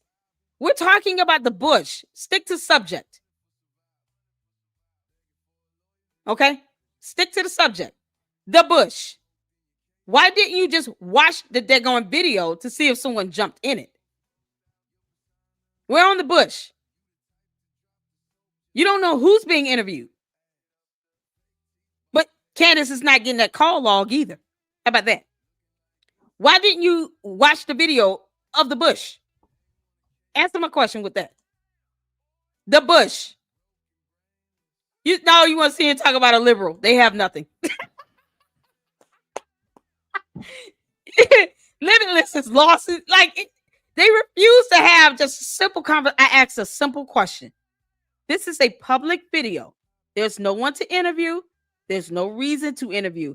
The bush is not an accomplice. It's not a suspect. Why didn't you just simply watch the video to see if someone jumped in the bush or jumped out of it? Why would there not be more people guarding the bush from the front? Why is this one person the only person she's circling and highlighting? Standing, pointing away. Why is this the only person? Yeah, there's someone in there like texting in a blue shirt. No, that could be because there's a shooting and that's a safe spot to be. Yeah. Okay, so why would that be the only part of the bush that she would highlight? Wouldn't there be a line of people covering the bush itself? Limitless. You can call me whatever you want. That doesn't work over here, girl or boy, whatever you are. That don't work over here. Why would there not be more people just standing in front of the bush if it was something suspicious about it? You think that don't hurt my feelings about calling me a liberal? Chapu. They say I get paid. I'm a liberal. I'm a conservative. I've been called all kinds of things. None of that works over here. Why would there not be more people standing in front of the bush? That stuff don't work over here. You kidding me? The burning bush. And somebody can't see you. Maybe that's why you're doing that. Doesn't mean anything, but I'm just pointing that out because we have to gather evidence that we're never going to get from the feds. The second thing that I want to show you is what I just described, which is the clip of the person that I'm looking for who doesn't duck and calmly walks away. This is that individual. This is the front angle. You see that circle right there. We keep playing that. I've watched from other angles. Never goes down. Goes. Yet another person she's doxing because people like Limitless is going to try to find these people and cyberbully and dox them. Limitless. Who's that person? Look, did anyone jump in the bush? Oh, you see the bush? Here's more of the bush. Limitless. Here's more of the bush. This is a video that's available to the public. Did you see anyone jump in the bush? Did anybody see anybody jump in the bush? Because that's where we're on right now. Did anyone see anybody jumping in that bush? That lady who doesn't duck and calmly walks away. This is that. Meanwhile, Candace was not here at all because she didn't care. So individual. This is the front angle. You see that circle right there. We keep playing that. I've watched from other angles. Never goes down. But she never saw anybody get in the bush. Walks out of the bush. And I know that the police were looking for someone in a maroon shirt immediately after because somebody shared text messages with me that I've not publicized because I didn't want to. I just felt that it would go back to that source. Now, wait, what? You wouldn't publicize those texts, Candace. You're bad at this, girl. You are bad at this. When I say I have a source that sent me information, I corroborate it by something that is available to the public that can be used as corroborating evidence. Candace, I'm going to need you to Google corroborate. You and Limitless, y'all both can look up the definition of that word. You can't make this up. Never goes down. You mean she never goes down? Walks out of the bush. And I know that the police were looking for someone. She need to go down. She go into the bush to hide. What is the deal with this bush? In a maroon shirt immediately after because somebody shared text messages with me that I've not publicized because I didn't want to. I just felt that it would go back to that source. Now, this individual I was able to discern was in a photo with somebody else who's caught my attention. Of course, the media began playing. They had all of these clips of what happened. And there was one individual who was Indian who they got a lot of the footage from that day from. And what's interesting about this guy, Samir, is very public. He's been covering everything. He was not a Charlie Kirk fan. He somehow has a lot of footage and somehow immediately gave this footage to the media. I reached out to him privately and I asked to have a conversation, asked to send his number, despite speaking with the media for weeks, giving them all this footage. And despite oddly being allowed to interview Astrid Tumenez, I think a lot of people have done videos on Astrid Tumenez, the strange background story of Astrid Tumenez, the president of UVU. He didn't want to send me his number. I wanted to ask him basic questions. No, because you dox people, Candace. That is a cyber crime. Limitless, just in case you didn't know, doxing is illegal. It's illegal. She went into the bush, Limitless. What go down where? She got out of sight. Oh, God. So everybody's supposed to go down? That's unusual? No, it's not. No, it's not. Because Candace said herself, sometimes people go down, sometimes people run, sometimes people run towards a friend. No, it's not. It's not suspicious. You're trying to control how someone reacts seeing someone get shot. You're trying to control someone else's fight or flight response. I know it's complex. That might be a complex concept for you, but you're literally trying to dictate someone else's fight or flight response. That's not how that works. You don't get to dictate that. You nor Candace or none of the other candy asses. You all don't dictate fight or flight response. It's a natural response of what happens when something like this happens and it jars up all of your estrogen, all your hormones, all of that stuff it kicks in. Not everyone has the same fight or flight response. You don't get to dictate that.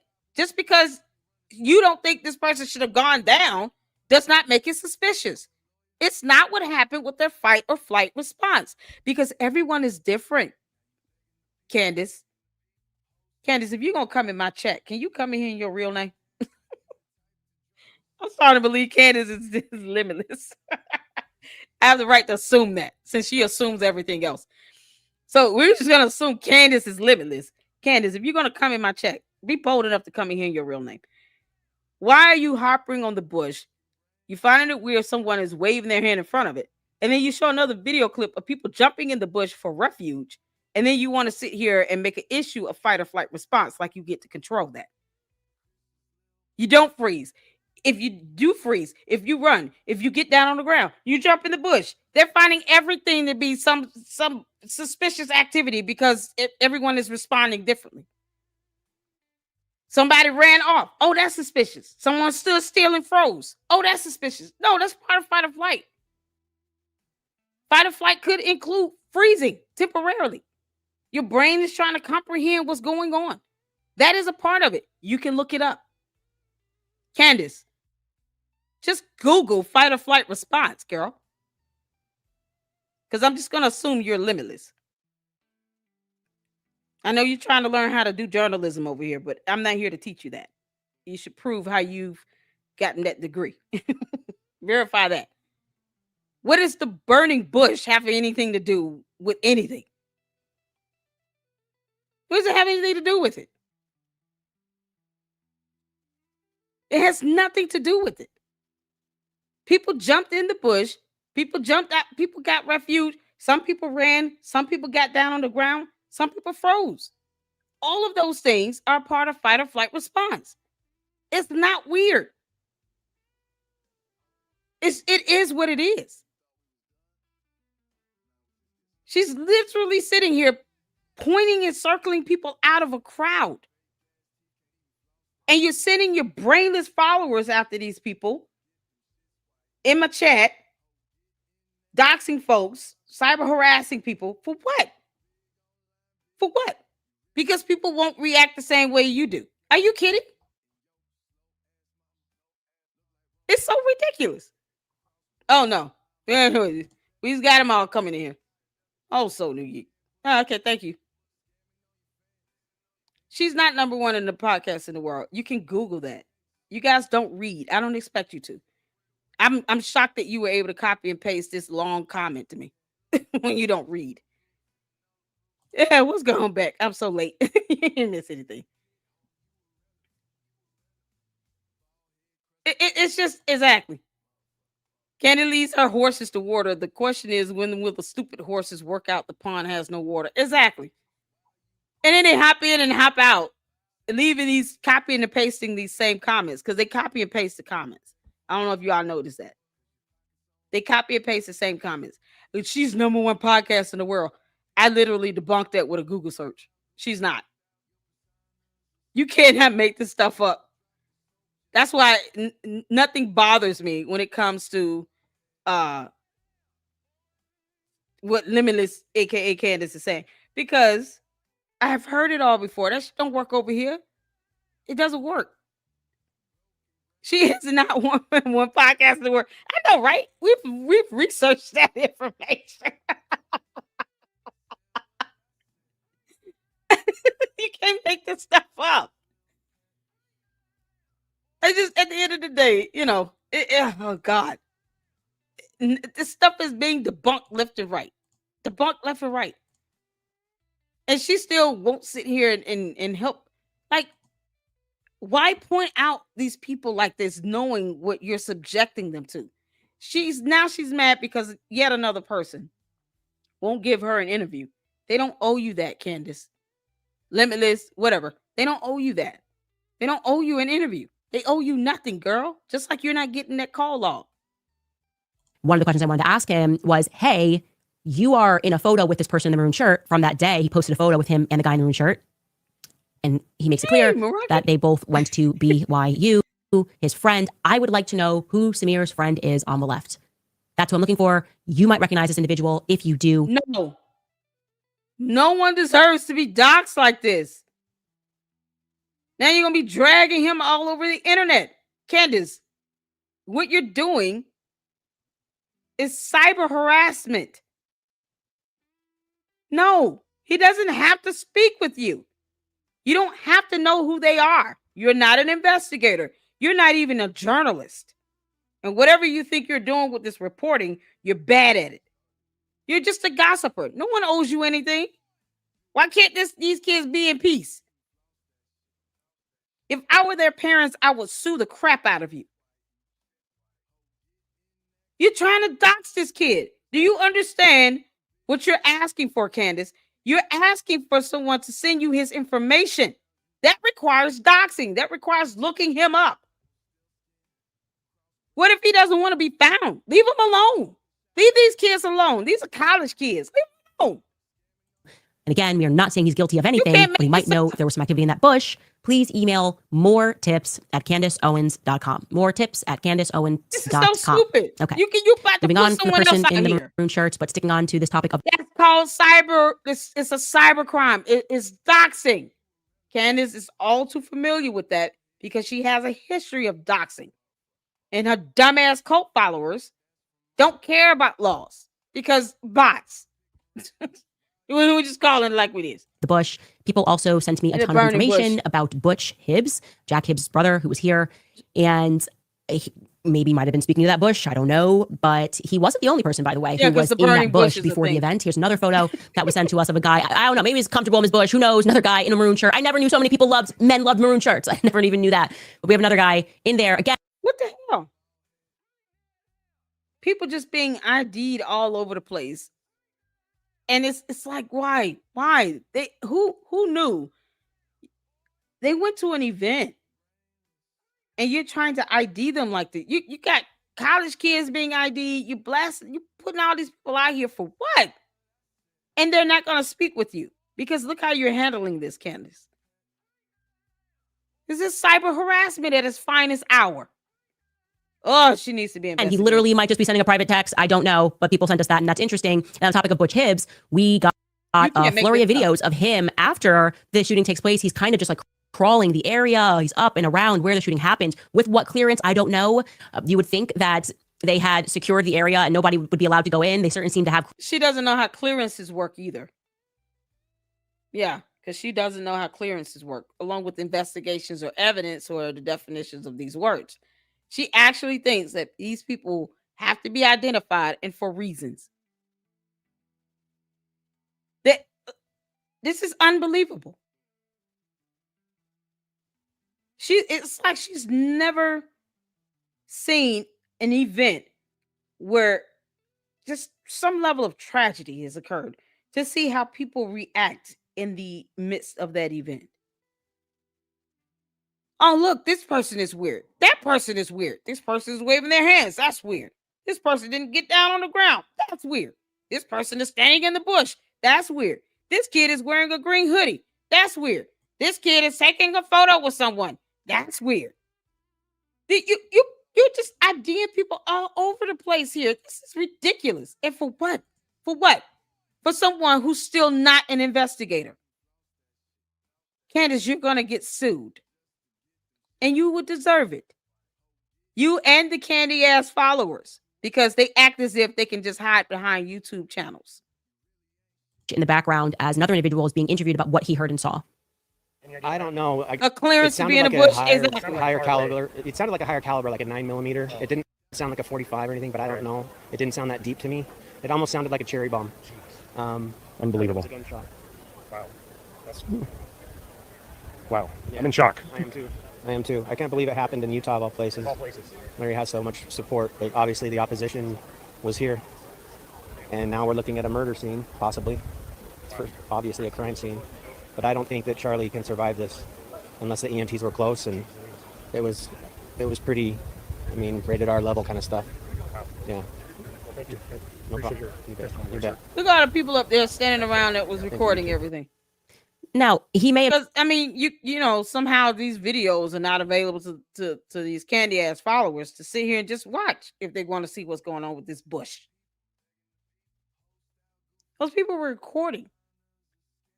But, never mind all those videos out there. They just copying and pasting dumb comments. Aiding in this doxing behavior. What the hell is wrong with her? Just She's been bad hanging at out, this. trying to get a ride, calling an Uber, that caught the video. We really just don't know. But I got to follow this faith feeling I have, this quote unquote faith feeling I have. And It's not that's a what I'm faith going to do. feeling, girl. That is what I'm going to do. I'm going to follow my every instinct in this until we figure out what happened on 9/10 and beyond that, right? This feels to me like so much is being revealed right now. And the linchpin of this is the Charlie Kirk assassination. And we are really understanding the way that our world works. So if you have any more information about... Who is we? Yeah, okay. Yeah, because she doesn't vet her tips. And the candy ass followers, the cult members, they're going to believe everything she says. Yeah. Candace, you have no idea if you're being trolled. She has no idea if she's being trolled with this tip hotline because she doesn't know how to vet anything. You can't make this sound. Butch. Some people were telling me that he was involved, and I have not been able to confirm this information with the military. I know his father was. Yes, but it's hard to have his on the name. burning So bush. if you have more information pertaining to that, please email more tips at CandaceOwens.com. Yeah, you flat that All right, you guys, email. we'll take another them brief tips. break before I get into some of your comments. All right, you've heard me speak a lot about Nimi Skin. All right, I'm done. So yeah. Flood flood that tip line with these emails about that burning bush. Perhaps, stories about the burning bush. You can pull up scriptures.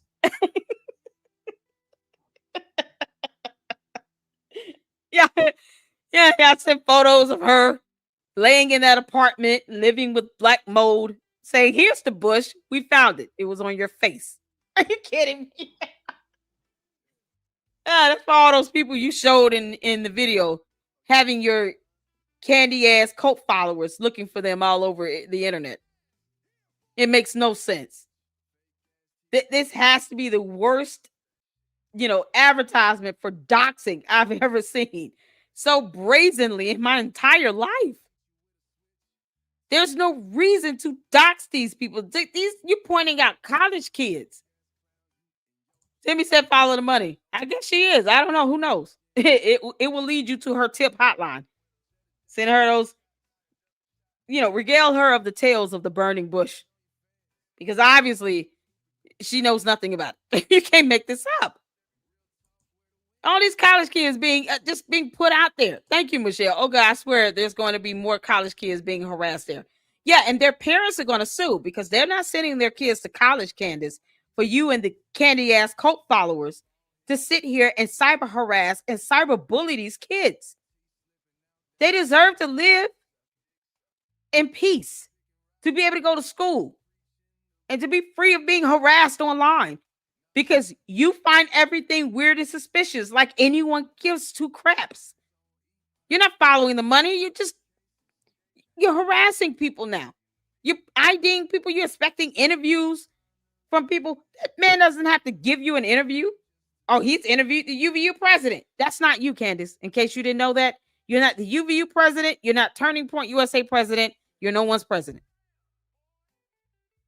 And for what you do with Candace Owens LLC, you try to lie about what state that's registered in to avoid a case. Yeah, that lack of jurisdiction and all with the lawsuit. When is she ever going to tell the candy ass cult followers that she filed a motion to dismiss and a motion to strike the first amended complaint? But yet she wants everyone to sue her and to somehow get subpoena power. You know, more concepts she doesn't understand. Candace doesn't know how subpoena power works either. You can't make this up. No, has sued Candace because it would make that what Candace has said an issue for Tyler's case. His attorneys would use it.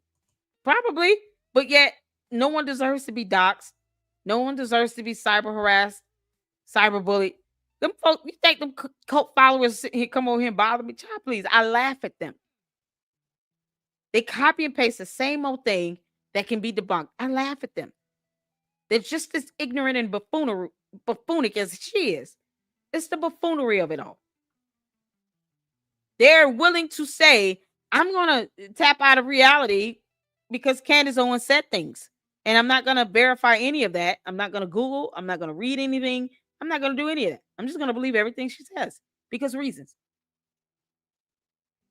That's why they don't bother me. It's ridiculous. They're goofy. They try to sit here and deflect, but yet she won't admit that she filed a motion to dismiss of the lawsuit that Macron's filed against her twice. She won't prove that she has 2 degrees. She won't verify that. She won't even acknowledge that Kanye West apologized to a Jewish rabbi. You know, I mean, what more is there? What's going on, Bonnie? She lies to cover up a lie, to cover up a lie. Typical narcissistic behavior. Exactly. S-File said, if you were going to hide in a bush, why would you wear a white hat and be sticking out of a bush? These people jumped in to get refuge from what they thought were more incoming shots. Because we've all seen, you know, videos of other mass shootings that occurred in public. I think the most prevalent one was the one in Las Vegas. I mean, this man opened fire during a concert. Took out over 50 people. So we've all seen those types of videos like that of mass murders and mass shootings happening in public. People are not daft to that. So they hear one shot, they're going to get down, they're going to run, they're going to jump. Some may just freeze and not really know what to do. Some people grab their kids. Some people had minor children there. That's what's so disgusting about all of this. Now she's putting up college kids' photos. These kids can't go to college in peace because the dumbass, candy-ass cult followers are coming for them. Help me understand how that makes sense to put up, to find out who these college kids are. She doesn't need to know who they are. But you try that same stunt with her kids, and she's going to be mad all day and night. It's going to be hell and fury and firestorm, brimstone raining down or coming up or wherever it comes from. You try to do the same thing with her kids, but she puts out somebody else's college kid. These kids are in school getting an education. Candace, something you could be doing, you know, finishing up that degree you didn't finish that you claim you have 2 of. These kids are in school. They don't deserve this. And she doesn't give 2 craps. She had a whole website of doxing people. She doesn't care about how anyone else feels at all. What anyone else has to endure. And she wants somebody to give her their phone number. No, girl. No, heifer. You're not getting it. You're not getting the call logs. You're not getting it. You're not entitled to any of that. But since you want people to sue you, you know, we can advocate for that. More people can sue her ass for all this nonsense. Well, Miguel says it was just a guy standing in front of a bush trying to help people get out of the venue. Exactly. Or he was hiding in his pot and didn't want people to hide in his pot, didn't want people to get it. Michelle says apparently neither does her cult followers know how law enforcement works either. They don't. They don't understand those complex, concepts. I mean, we had to pull up information about, federal laws. I posted this link, federal rules of evidence, because federal laws dictate how evidence is released in investigations, especially federal investigations. There's the link again. They don't read anything. So really it's for you all. It's for the Lucksters, because I know we read here in the Lady Luck Club. No, the candy ass cult followers, they're not reading a damn thing. They're just gonna believe everything she says. They don't read nothing. Because brain power. They don't have it. God.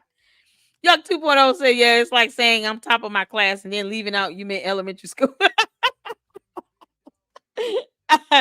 Mila says, I gotta say her advertisers have zero ethics. They should be embarrassed. Exactly. Yeah, Candace sponsors should be questioned. If we want to do that. You want to sit here and point out, pastors that you think are protecting S offenders. Okay, we'll do that with the Catholic priests, Candace. Do that with the Catholic priests in the Catholic Church. I don't see your candy ass cult followers sitting here advocating for that. Because tackle SOs or SAs wherever they are, right? So if they're in the Catholic Church, why not speak on that? You can't make this up. As far as that, Britney Spears, Courtney Love, and the Burning Bush should have been the title. Exactly. What's going on, C-Star? Advertisers must be greedy in riding the wave. They are. Y'all, we remember now. Let's go back to her channel. Because, you can't make this up. All these views she's getting that the candy ass cult followers are sitting here bragging about. That's not a good thing. It just proves that she's doing this for views and to make money. I don't get 1 million, 2 million views on my videos. I don't. And I'm not going to stop telling the truth about it. Candace Owens is 1.5, 1.7. This makes no sense. Why soundbite Britney Spears? Why bring her into this? I'm sure she does not want to be reminded of her conservatorship at all. But Candace doesn't care who she brings into her narrative to prove some dumb moot point that doesn't exist. And yet, no one can see that phone when she held it up. Still no date and time stamps. Oh, Lord. Yeah. Diane says, and can wear a green hoodie. Exactly. Like the kid can't wear a hoodie. Lawsuits will come for her in due time. She's gone too far many times. Exactly. Chrissy says, and her connecting people because they chose to serve their country. Yeah. She insinuated the entire United States military. Because Egyptian planes, and she doesn't understand what UTC is. She thought it was Utah time. God. I wonder if she will be talking about this a year from now. At some point, she has to run out of these crazy conclusions. Oh, yeah. She's running low on it now. See? Look at the titles. It's just, Megyn Kelly. And why is everyone crashing out? Ben Shapiro again. #1 podcast in the world. That was a damn lie. Ma'am Donnie wins. Charlie Kirk. Hearts MAGA. Kosh Patel. Erica Kirk Zionist. Charlie Kirk being tracked. The Egyptian military. Why isn't Charlie Kirk family? Why isn't Trump family asking questions? Charlie ripped a hole in reality. Did he? Charlie's angels or demons? The truth about Charlie. Charlie. She's gonna run out. Because at some point, people are gonna start demanding the evidence, and she won't have anything to give with that either. No evidence to provide. Candace, if you know someone else pulled the trigger, why would you not talk about that? Why would you keep saying, I don't care about the investigation? We all know that. Clearly you don't. But if you had any evidence to show beyond a reasonable doubt that someone else pulled the trigger, why would you not talk about that and submit that over to the prosecutor to get the bad guy off the street while your dumbass cult followers are sitting here talking about bushes and suspicion? And yet they don't find it suspicious that you might know if someone else pulled a trigger, possibly, as you put it. You've got leaks in the FBI, but you don't trust the feds. How does that work again? How do you say I have FBI leaks, but I don't trust the FBI? And the FBI director needs to resign. But you've got leaks in the FBI. You really think you're going to have a leak in the FBI while you dog out their director? On an investigation where she claims for sure, Charlie, that Tyler Robinson did not pull that trigger. Because that's what she said in the CNN interview.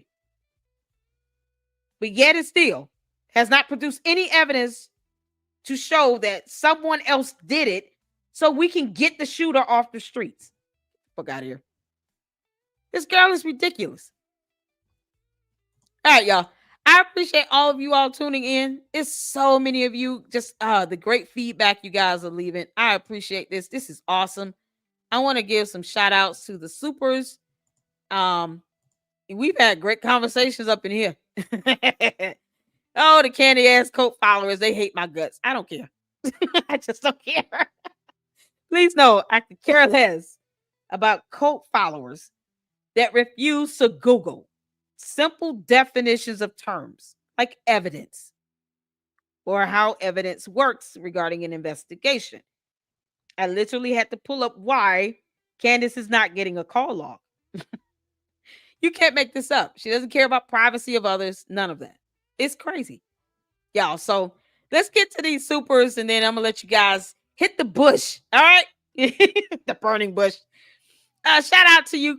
Is it Chris? CRYS. Chris, thank you so much for the $20 super. Go, girl. Signed, a widow assembly of God preacher's wife. There you go.